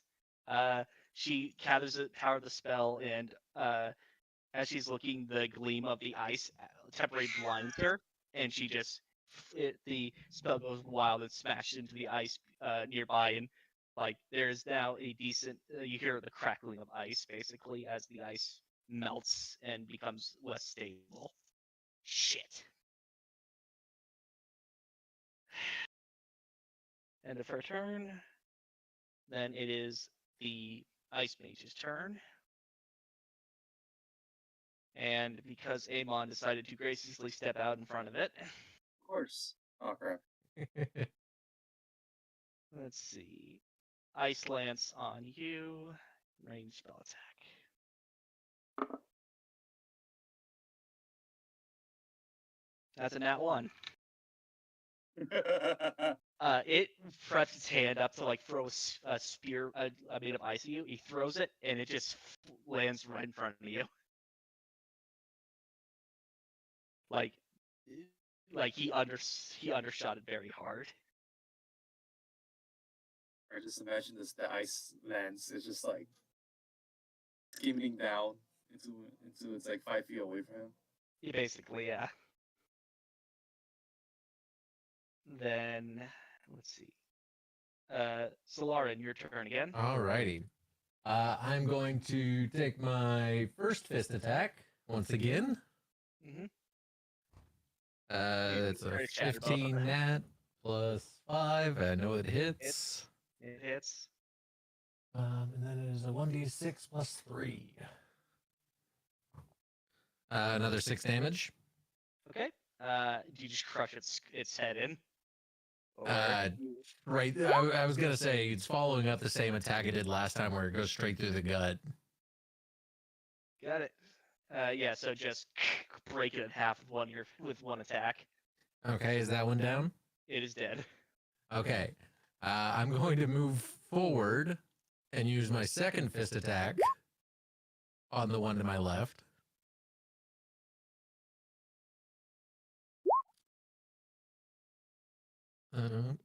That is a 6 plus 5, so 11. That one misses. No, it misses, unfortunately. And then, as a bonus action,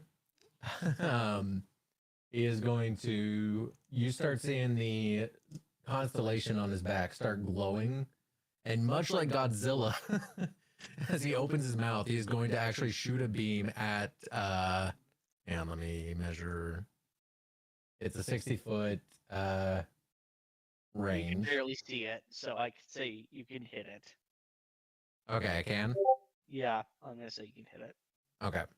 And that is going to be a spell attack, so it is a d20 plus 6. And what type? What element is this? It says luminous. I'm assuming radiant. Okay, radiant. Got it. That is going to be an 18 to hit, Hits. and a 1d8 plus my modifier, which is a 6. Or no, modifier is just 4. Mhm. Oh, crap. That is going to be, what is that? 7 points of damage, radiant damage. The beam slams into the mage, and it kind of is thrown off balance even more after that terrible throw. It's still standing, but it's looking decently bad. Not like the one in front of you, but decently bad. And just at the end of it, he just roars at the end, just. Got it. Orden, your turn. Okay, now I'm no longer slowed. Mhm. There's this dude still out here. How hurt are people looking? Are we getting into dangerous levels of territories there? Amon's in dangerous levels of territory. Yeah, like I'm like one attack away from like getting nerfed. From getting nerfed. It's called dying. Okay. Yeah, we don't have Leo this time. Nah, I don't have a healing word prepared today, but that's okay. Let me get out of battle. I meant we don't have anyone suicidal enough to go save him. No, not quite yet. I will, since we got some missing hit points, I think I will just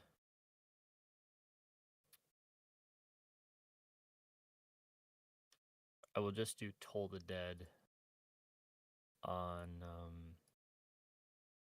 you know what, I'll just move 5, 10, 15, 20, 25. I'll cast Toll the Dead on the Ice Mage here.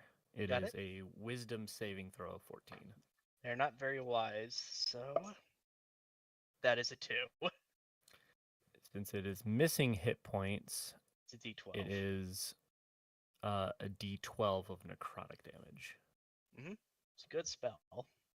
I rolled a 1. A singular point of necrotic. So, the bell is very quiet. Ha-boom. No, not even that. It's like ding. You like whiffed the bell. Basically, like someone tried really hard to hit the bell, and they like basically slid off of it. We're gonna, since we have a bonus action, we're gonna go ahead and just use it. I was saving it. In a from self, I need the mage to give me a dexterity saving throw Doing that now. as he gets What's into the his DC? stance, inhales through his nose a crackle of electricity. He opens his mouth wide, and in a 60-foot line, lightning spews from his maw. Is your breath weapon? Got it. It is a breath weapon. What's the DC? I believe since it is based off of my constitution, it is a 12. That is a 10. All right. It is 2d6 lightning damage. Cool. Let's see. 8 points. Okay. Still standing, but the body's starting to fall apart. The elemental magic animating it is barely clinging on to life. All right. That is my action. My bonus action. I moved. That is my racial trait of breath weapon. I think you've used everything. Yep.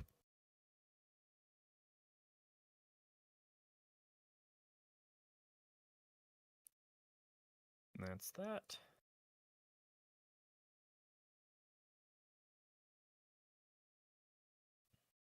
Yeah, I just looked at what you posted, Amon. Come on, man. I really gotta wonder what Cloud is doing, pregnant with Godzilla's baby. God damn. I was waiting for everyone to know it. I was like, oh, there's something in the chat. And I'm like, oh.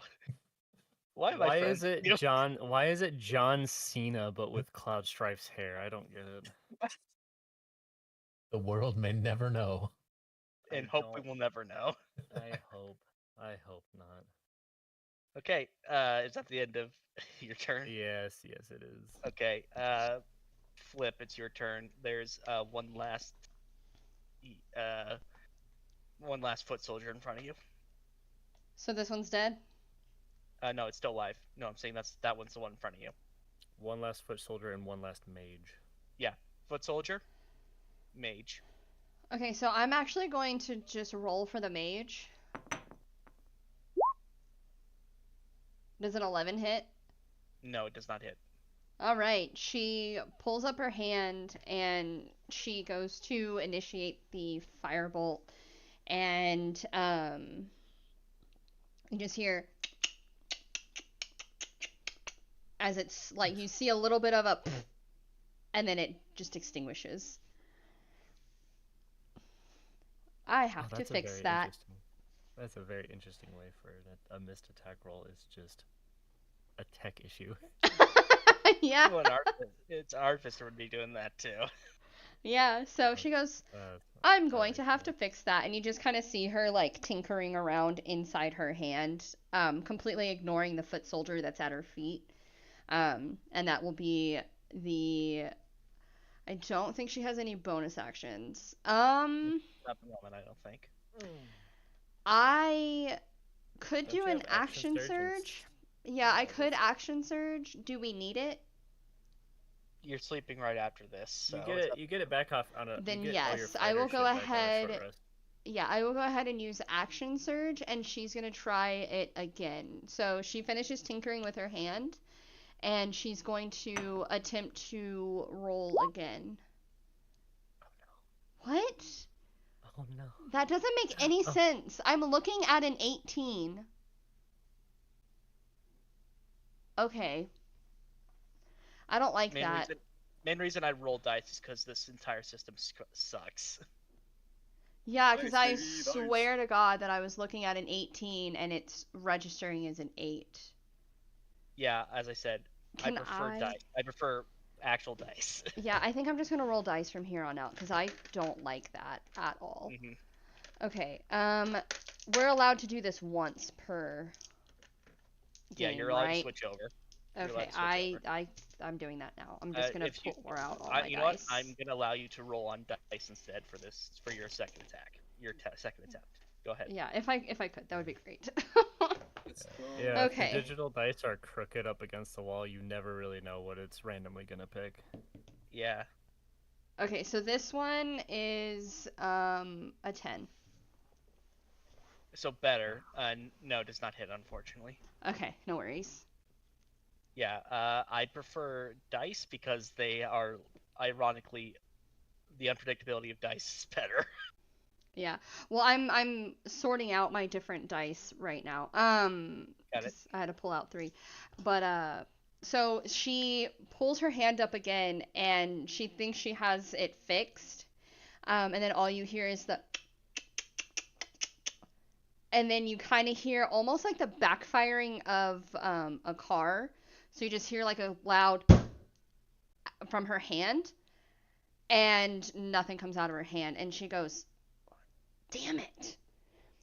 So she does she would she know she would know curse words. So she was like she just says, "Damn it." And then she starts tinkering with her hand again, ignoring the foot soldier at her feet. It almost sounds like a recording though, instead of her own voice. Yeah, kind of. Yeah, she heard someone it almost sounds like a recording from like almost like a frazzled barmaid. Mediocre merchant. No, the No, mediocre mediocre merchant was a merchant's guy. male. Yeah. Oh. Yeah. No, but so it's almost like a frazzled oh, what is it called? Tavern barmaid, that's what I'm trying to say. Yeah. So she it almost sounds like almost as realistic as a barmaid. And she sits there and starts tinkering with her hand while she I don't want to say she skips it, but her turn She ends. tries to fix it. Yeah, she tries to end it, and her turn ends. Got it. Okay, Amon, it is your turn now. Anyone spat? Wait, no, wait, wrong character. You're not Let's Rygor. see. You're a nobleman. How is this one looking? Near dead. All right, I'm attacking him. This also one looks near dead as well. Like, If you want to know which one's worse off, this one's worse off.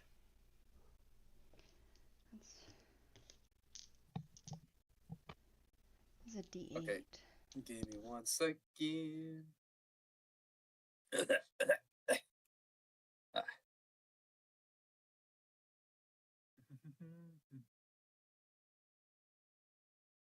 Oh wow, I just misread. I missed something. Okay, good to know. Arrow goes wide. No, with separate strike, I could deal with an extra 1d8 of damage. Got it. It's a little late for that now, but Yeah, no, of course. But keep that in mind for the future. All right. I'm attacking this one right here. Which one?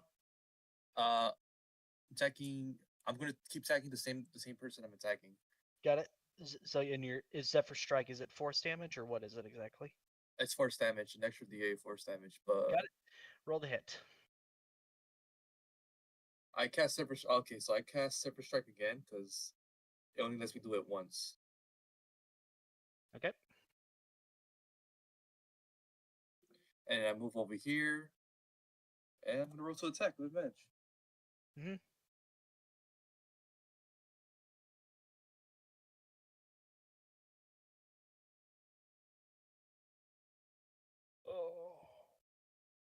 Oh, I heard that.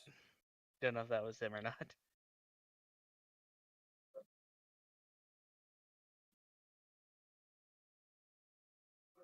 Does a 17 hit? It hits. 17 does hit. Does hit. Okay. Revenge, Roll me that force damage first. Got it. It's like force damage always comes back to me. It's 6 force damage, and then I'm gonna roll a d8.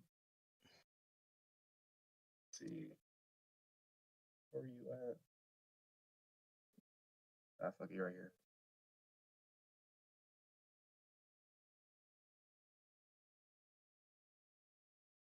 It's gonna be 6 piercing damage and 6 force damage. So force damage it's doubled because it's pure magic hitting something that is corrupted by a different type of elemental magic. So that's 12.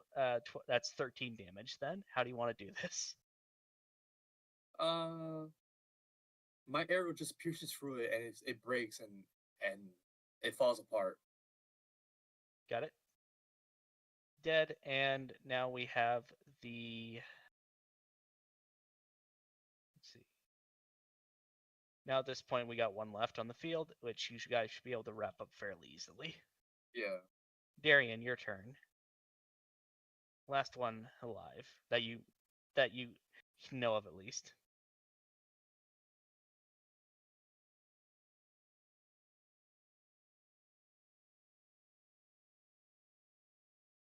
Darian, Okay. there you Yeah, are. sorry. Mike's muted. And he's looking not good. He's not looking good. Here. Okay, so yeah, I'm just gonna say fuck it, jump in, and I'm going melee. Oh, okay. Oh, Lewis, please. My cat is now in the dice roller. He Okay. saw a box and he had to sit. Yeah. Okay. We had to find a way to nerf you. The moment you picked another character besides Seth is the I moment did you're so 13 13 to hit. 13 hits. Okay. And let's see, 1d8. Okay. Is he still 30 feet? 30 feet? Or did I not keep running? Nope, he's 35. You can't give him anything. Wait, is that him down there? No. So. Oh, the dragon. Amon was using his dragon to give you a buff, and now you moved out of the dragon's range to give you a buff. Okay, so I just rolled a 7, and that's plus 4, 11. Okay, that is 5. Still alive. Then I'm using my action surge then. Okay. Wait. How many feet are you away from me? He's 5. He's technically 5 feet longer than expected. If you want to, he is 35 feet away. God damn it! Yeah, as I said, you can't do anything for him. Oh my god, I was trying to buff you. Okay, let me just quickly check the titles here. Sorry. Yeah, either way, he's 35 feet. Okay, shit. This one. I'm gonna have to try do a bunch of shit to do this. So I rolled a 2 plus 6, that's 8, and I'm going to use a precision attack superiority dice. Okay. So let's see, that's a D8. Yep. 3. So let's think that's 2 plus 6, 8, 11. No, it misses. Damn. Okay. Okay. That's the end of his turn. Amelia's turn. Let's see. Where she's gonna climb up the wall. So 15 feet to get up the wall, and then she's going to attempt to firebolt the just firebolt the last of them. And because she's above you, she won't have disadvantage because of that. Of course.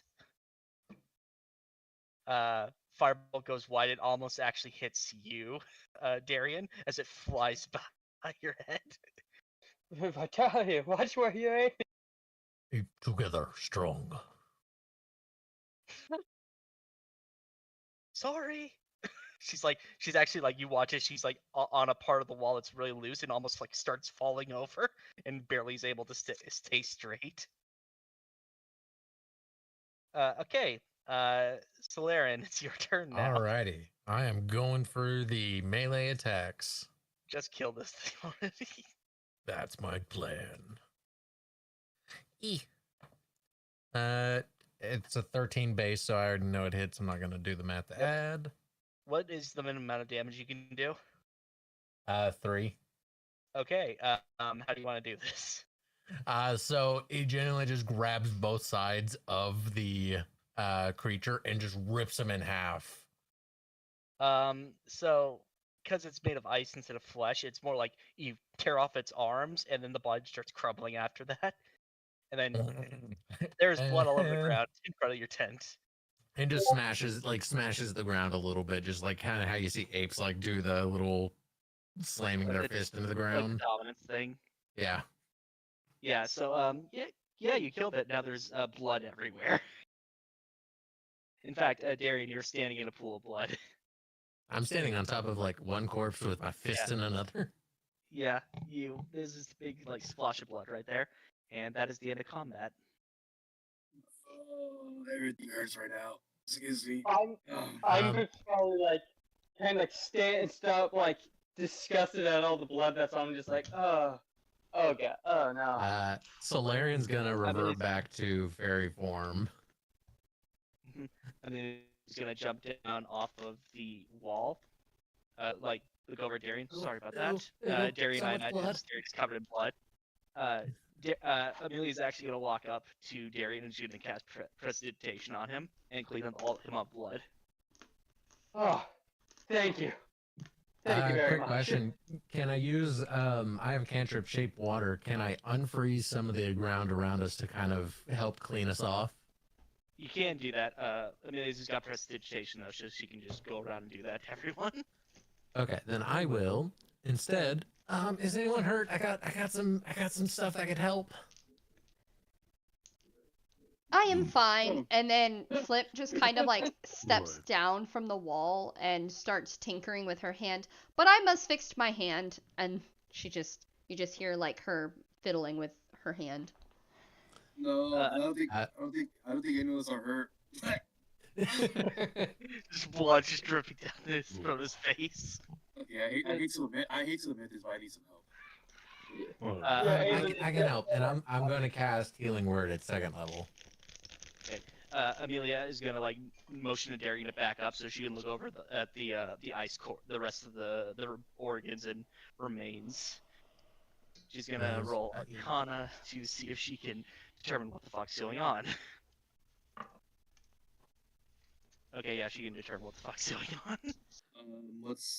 That's gonna be 10 points of healing. Thank you. Oh, I feel better. You push your organs back into your body. I can do it again. I can cast it one more time, but after that. It is fine. I'm gonna cast. I'll just give him a first level cure wounds. Oh no, it's okay. It's okay. I'll be. Aren't we going to sleep after this? Yeah.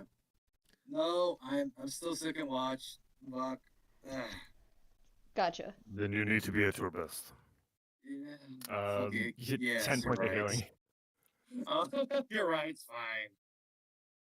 So Amelia's like looking over the body, and like Cass actually is using detect magic on it as well, kind of just looking over it. Okay, would you like the good news or the bad news? All right, give us the good news first. I know what happened to all the people that died. Guess bad news is to became that. Yes. Wow. What? Okay, interesting. No wonder. So if I would have died, I would have been like that. Well, if you said you were over in the eastern province, correct? Yes. Oh crap! Those must have been some. Oh, I see what you mean now. So likely, you said there was lightning, so maybe some creature based on lightning then. Oh, this sounds so fun. Oh, we're Also, chosen ones. Yeah. From what I'm seeing here, even though that we killed them, the magic that animates them is still around.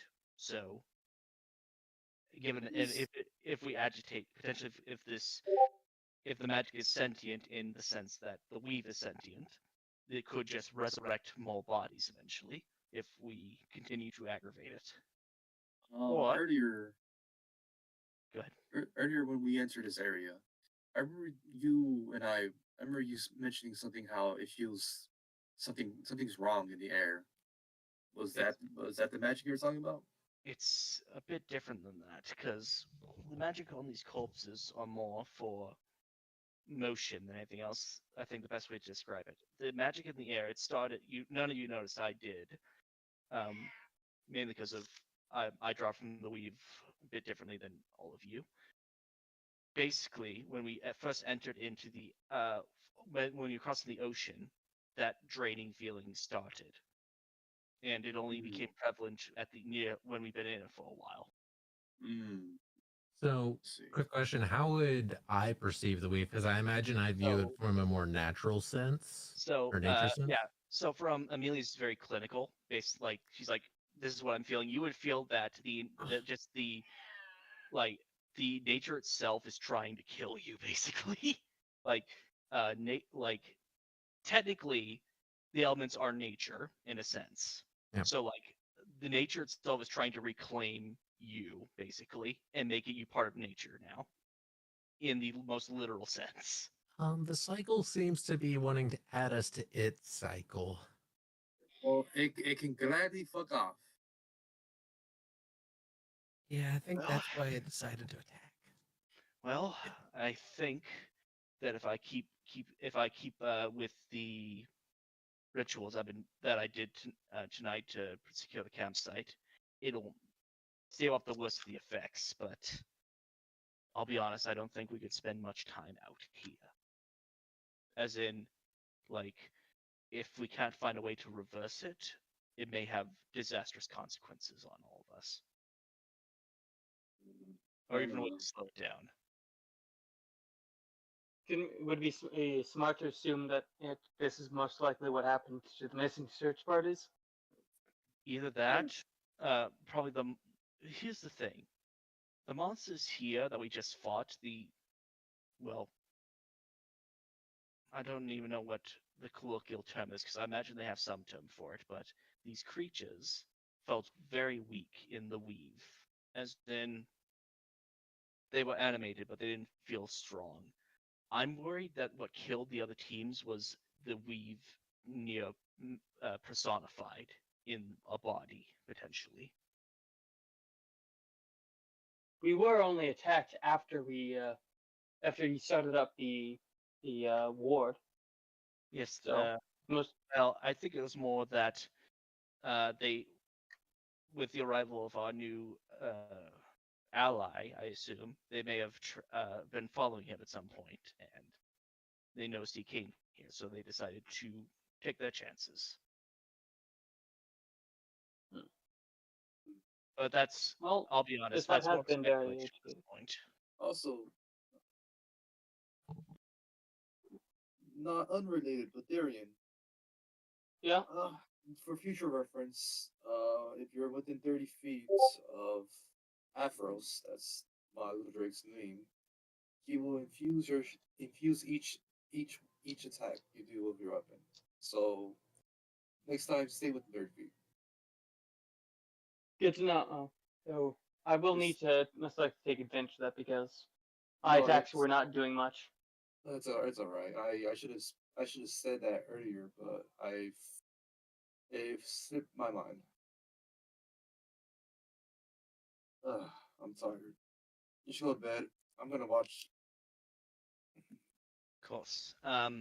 Best guess is that if we double time it, we can get to Falsewind as soon as the town of Falsewind or whatever it is by tomorrow. And it's probably the best idea we get there, because if they've been out here for so long, they may have a way to prevent this corruption from affecting us. Yeah, pretty much, yeah. 100%. But at this point, where I am very little evidence to give us any hope, so I'm going off of potentials here, and I just want you to understand that. All to understand that. Thank you for telling us. Thank you. All right. Okay.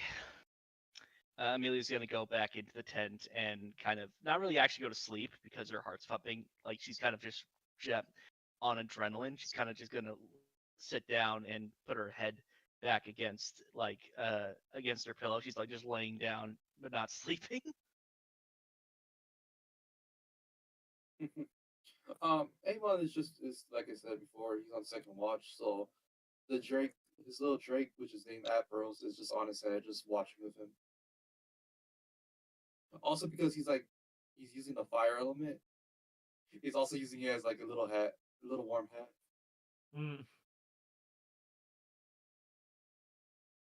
Solarian Uh, took like a minute to kind of pray over the what was once survivors or people, and just kind of wishing them back into the cycle. So you're a druid, huh?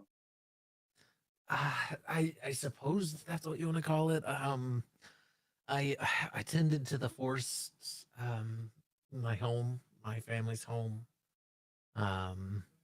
Honestly, well, yeah, I worked in the forest. The stars have always kind of been my passion. He points up. You see that one up there? That one's the demon. What you said?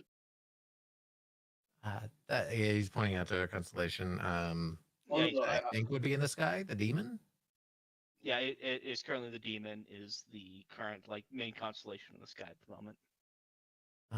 You look at when you say demon, you kind of look up at Amon, who's just looking at it like very like. You can tell he doesn't like hearing that word. Sorry. Oh, I'm but just. good. I really like them. They come through. It's pretty cyclical, honestly. But yeah. I suppose I am a druid. It just everything feels wrong these days. It's hard to know. I don't think I was on watch rotation. But if y'all need someone, I definitely can take watch for a little while. No, I got it. I volunteered for second watch, so you should go get some sleep. But the stars.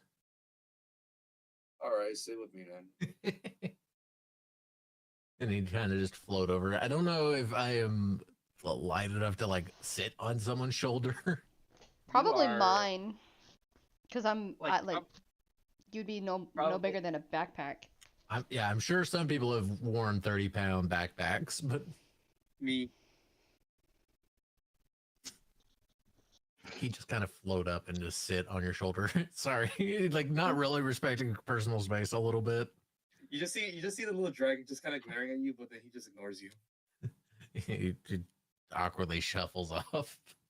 But before I go into but he kind of just like wraps his tail around you, and you just feel the warmth because he's using the fire element right now, the fire essence.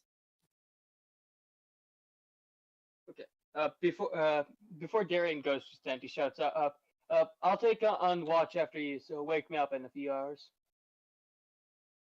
Very well. And then with that, he makes his way off to the tent to go back to sleep. Like you just right now, how you say Solrin, right? Solaren. Slayiara is just like on his right shoulder, and then the fucking dragon's just on the top of his head. Nice.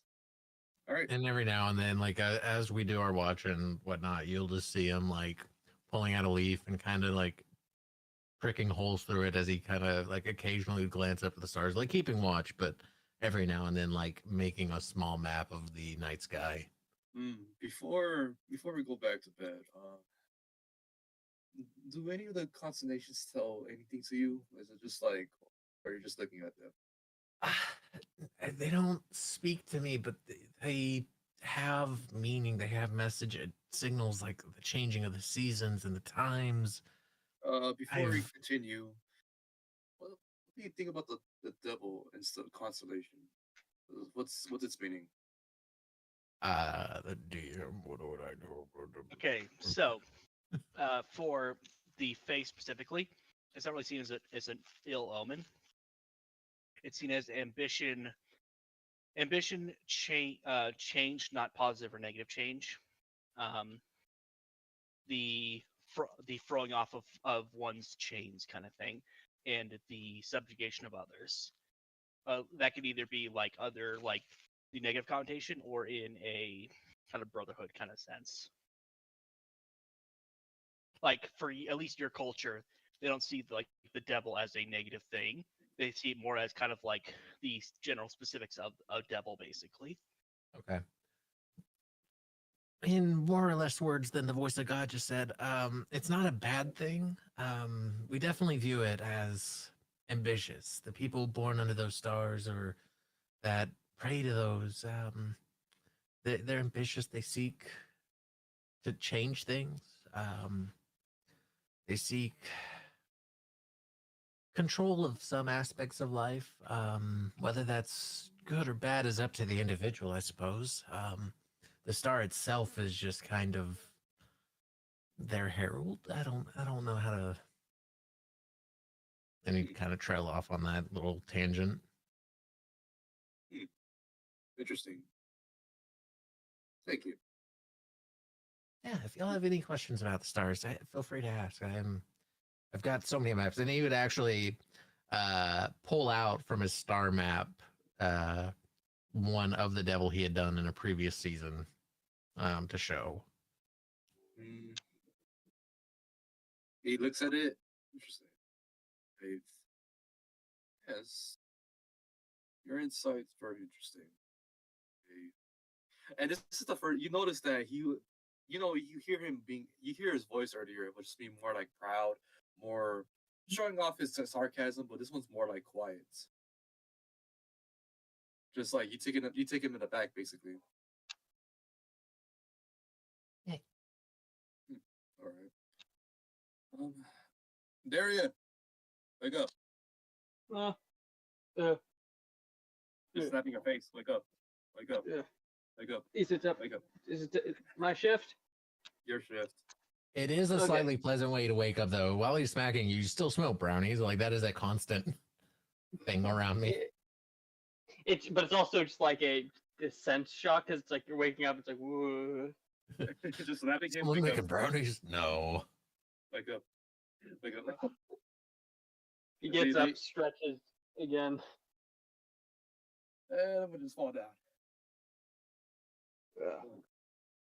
You got too much. Slayiara would kind of hop down and jump, like land on the stomach. Wake up.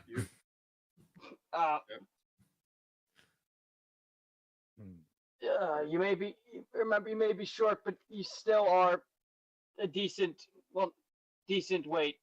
I mean, I'm using flying to kind of mitigate, so it's not like I'm putting the full body weight on you. He's calling you fat, basically. You still landed with some velocity. Mm-hmm. Basically, yes. I'd say at this time, Amelia kind of like she got like a few hours of sleep. She's up and kind of sitting around the fire, kind of like staring off into the distance, like pondering something, holding the like kind of like tattered spell book in her right hand, like kind of stroking the spine of the book, basically. I walk on over to Amelia and just like, what's you holding there? She kind of deep sigh as I looks up at you. Her one eye, kind of the lightning, kind of like purplish blue, staring back at you. An heirloom, one that's given me a great many things to ponder. Mind sharing a few of those things? If you're okay with it, of course. It might help to talk about it. He's gonna stand up and kind of motion you off to the side, basically. Like over here, basically. Okay.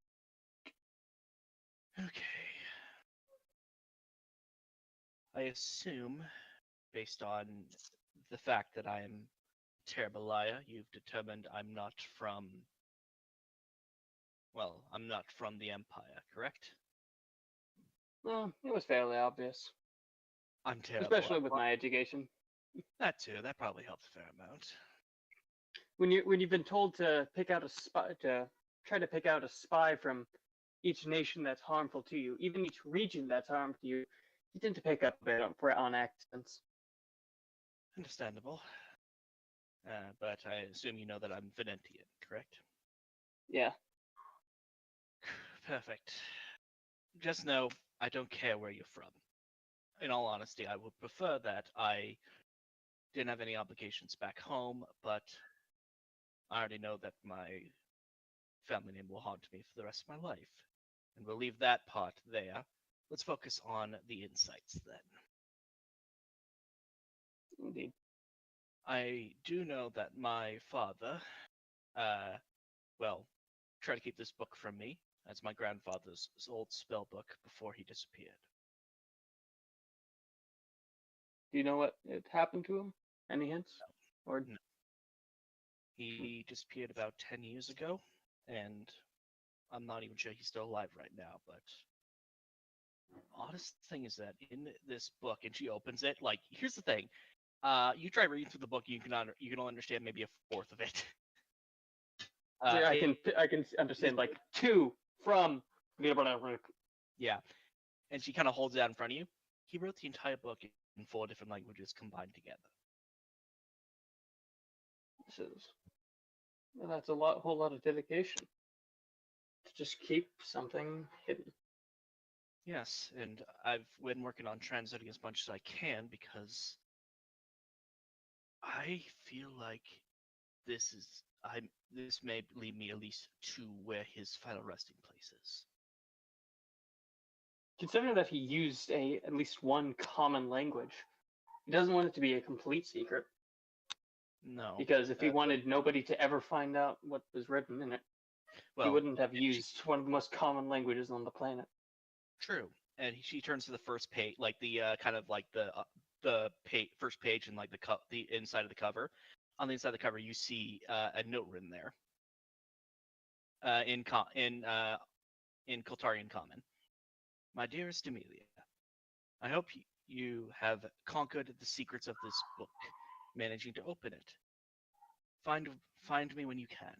I may not be alive when you do, but know that when you find me, you are prepared for the greatest challenges in the world.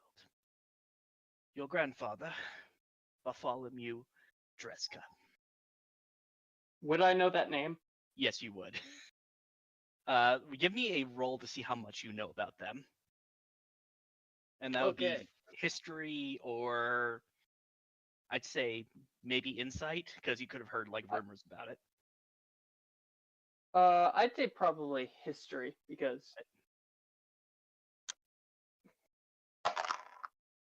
fuck me. That's a 4. That's an 8. Okay. I don't like this dice roller. It keeps stopping my dice. Like, let's see if I just. No, I do. I can't find the one I was using before. This one's too small. Let's see. I'm just gonna do this as. Let's see how it would be if I just rolled it regardless. Yeah, I would have rolled 19. I would have rolled a fucking 19. I'm tempted to let you keep that just because more lore, but at the same time, like, I'm thinking about that now.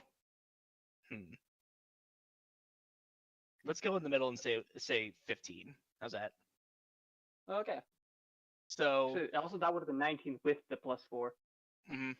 Yeah, so it's would range 15. From 8 to 19. Yeah, let's go like 14, 15. Yeah, let's say 15. So you don't know a ton about them.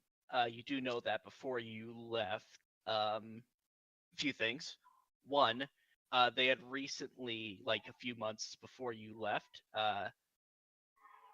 they had recently given an announcement that their daughter, who they never gave their name for, in official releases, was stricken with a terrible sickness and would not be seen in public for a while. You then heard later that there was a bounty out for someone fitting Amelia's description from the Dreska family.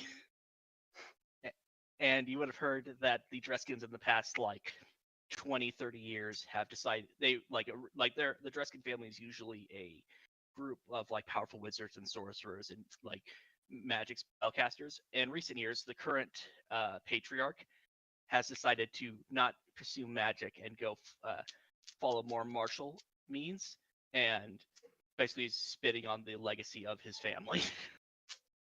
Ooh. Ironically, in the Ventian Commonwealth, magic is kind of not really restricted, but it's more like martial prowess is seen as kind of like a better alternative. So he's getting more prestige that way. But the few families that still openly practice prestige of magic and stuff like that, have like declared a blood feud against the Dreskin family. Okay. They looked up basic Dreskins? stuff. Oh, yeah. Driskins. The former magical family of the. Oh, wait, I'm forgetting her empire again. Would it be the Ventian Commonwealth?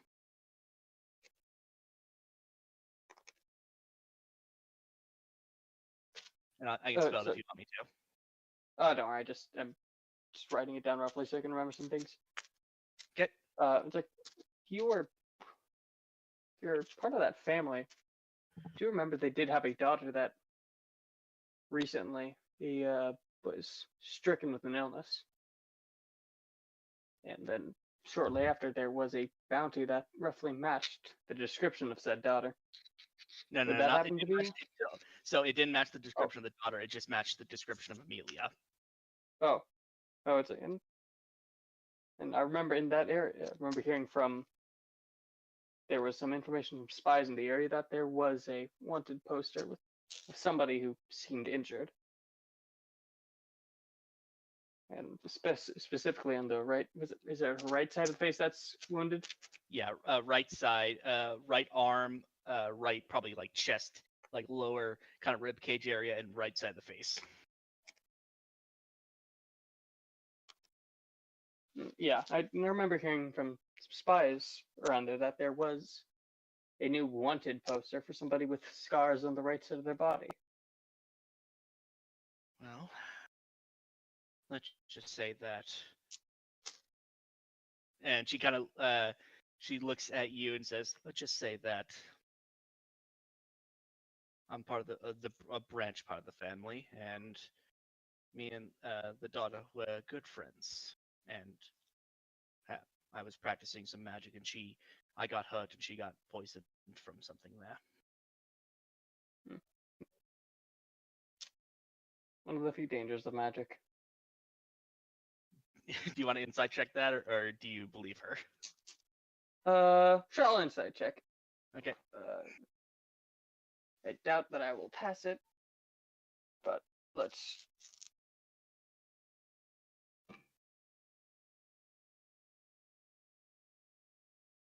11. From what she's saying, she seems to like you know you've like she doesn't seem very good at lying. She seems to be fairly truthful at the moment.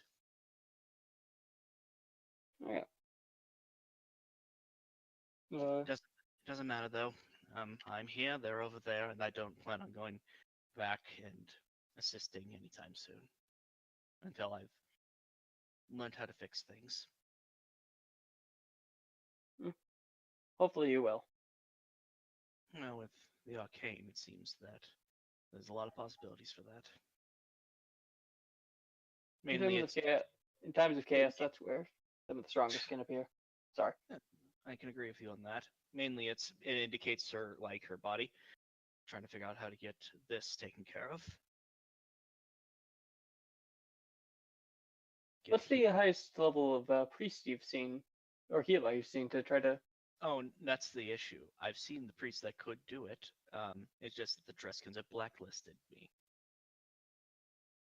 Huh. And I've tried going to even over here to see if I could get help, but even seems that influence spreads even to pots over here. And now, kind of indicates around, puts her hands out wide. Now we're here in this mess. So I doubt we'll find anyone who can actually help me with this. Yeah. Well, if all this goes, the entire situation goes well, and we don't end up being sent to whatever is causing all of this, it doesn't get worse and damn the world. Absolutely. If you can get enough goodwill amongst the people, not even in the Dreskins will be able to hold you back. I doubt they can hold me back even now, but I want to make sure they can't before I do anything about it.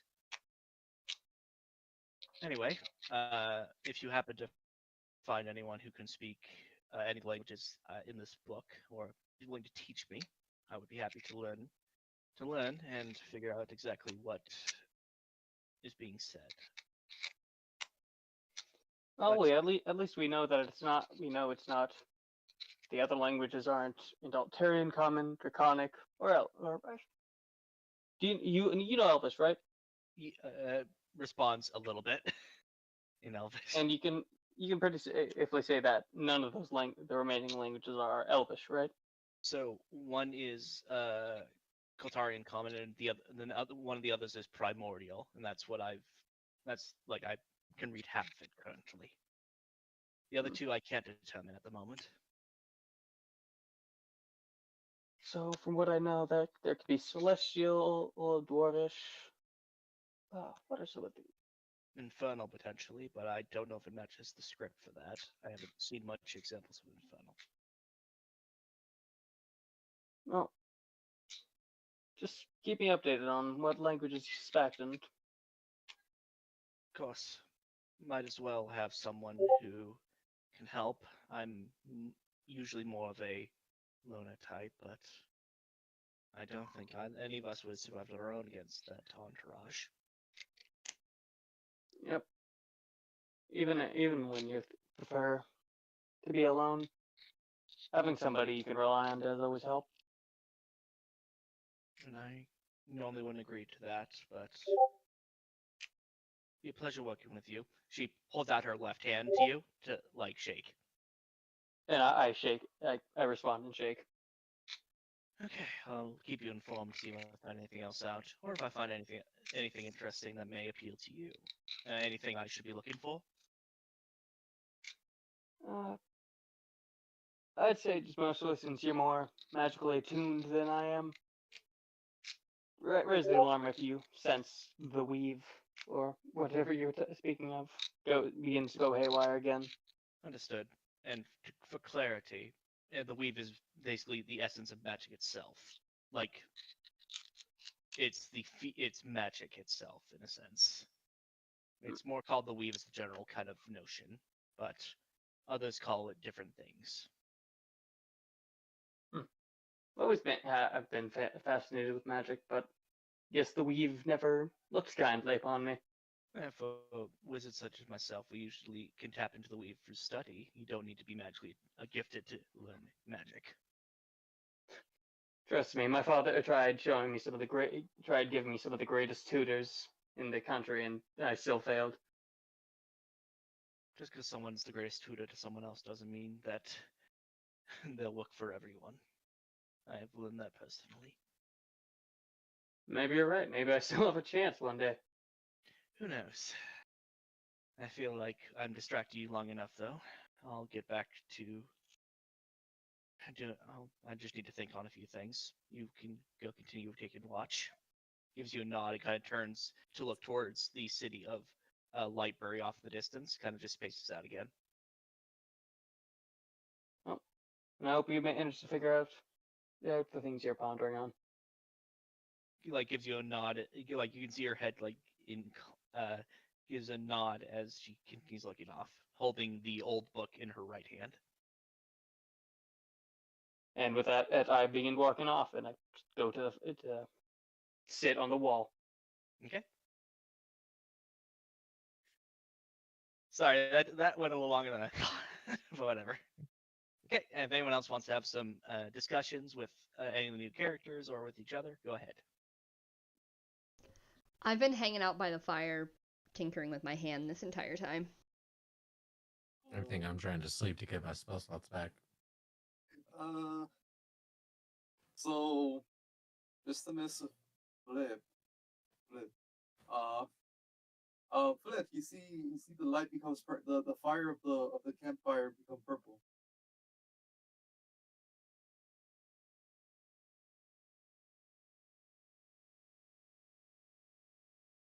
Hello? Flip.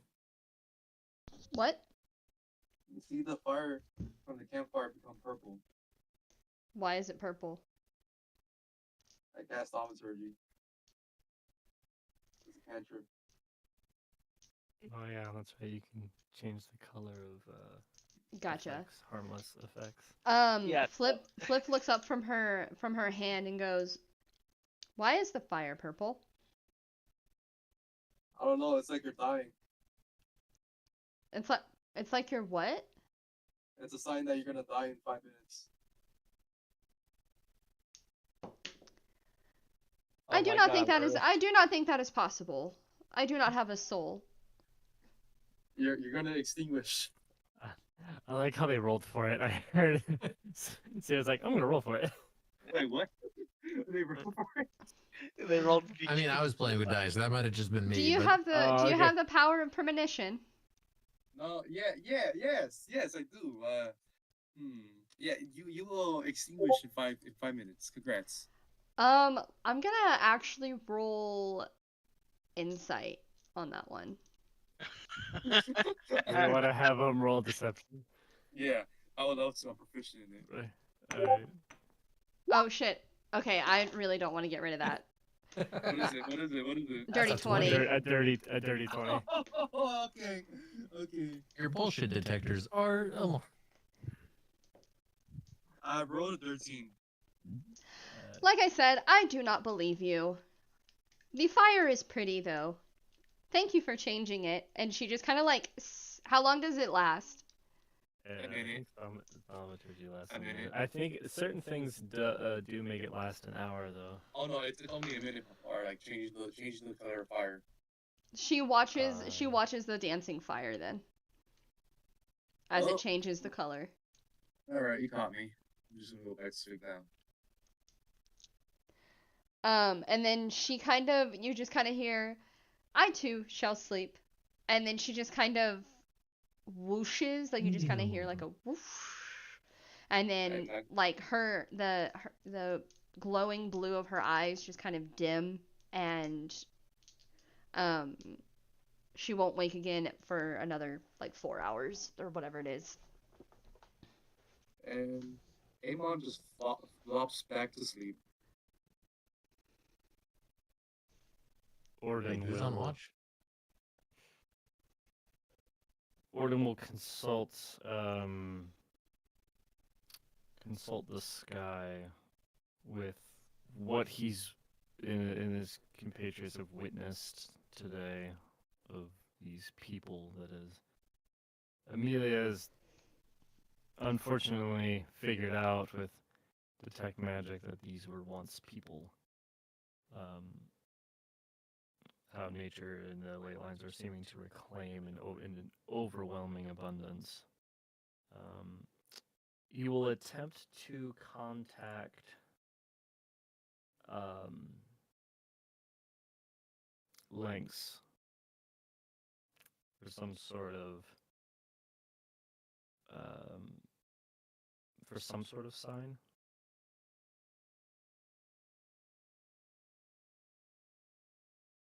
So, while you feel the divine presence for your powers, you don't currently feel a direct connection to your god at the moment. Basically, you have your powers still, which means that your god can reach you in that way, but communication with your god in any kind of sign is not possible at the moment, at least in Altaria. Who's still awake right now? Amelia is. She's kind of standing off to the side, like looking off at Lightbury. And besides that, Darian is awake, and I believe I'm gonna take a guess that Solarn is asleep now. So it's mainly Amelia and Darian who are awake at the moment.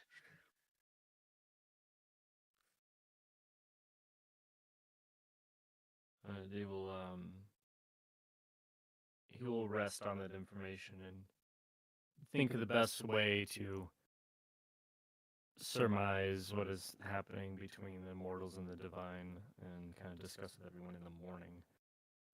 And he will go to bed. Okay. The remaining 4 hours passes without issue. for that issue.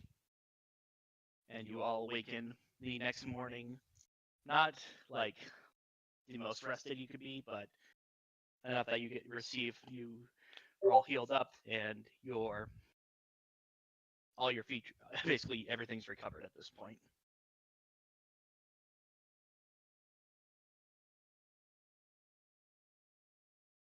Just flying around the camp in the morning, stretching his wings. I do have a little bit of time before I need to get ready for work tonight, but as people are kind of gathering around, Orden will just be. His hand is underneath his scaly chin, like he's deep in thought, staring at the no longer purple fire.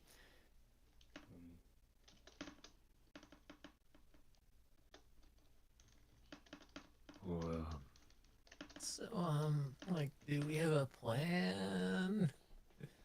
Being new to the group, he's just kind of looking around at everyone. At the moment, we're heading towards False Wind. It's a city closer to the center of this country.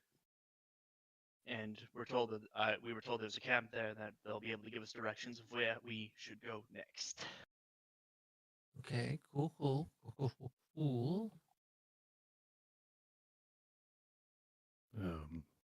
Mage, Amelia, it appears that your discovery last night about the ley lines and its corruption is not limited to just the arcane and the organic. It seems to have also caused some interference with connection to the divine gate. The presence of my god is very limited. So, she's gonna let me roll an arcane check really quick. Okay, that's enough. It appears the ley lines are causing some isolation between communications, especially with those that are extraplanar like the divines. So, could that mean that this corruption is from the elemental planes themselves? It is very well possible. If you have any sort of divination or scrying magic, I highly doubt it would be very successful over long distances either. We are alone here. I understand that. I'm normally not one to fall into that sort of magic. It's viable on its own, but I don't personally believe it, in at least the same way others do. For everyone, this could also raise some serious concerns of other schools of magic of the arcane.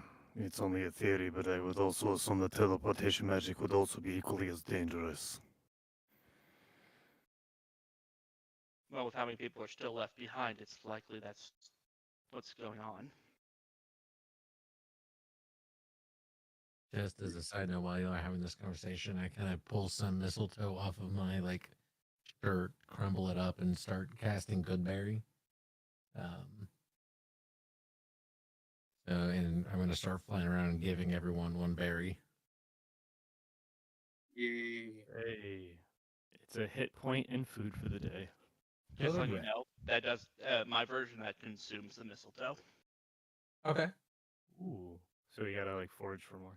Yeah, because Goodberry is very broken in this type of situation. I figured it'd be useful. That's why I kind of took a piece off of my outfit. Okay.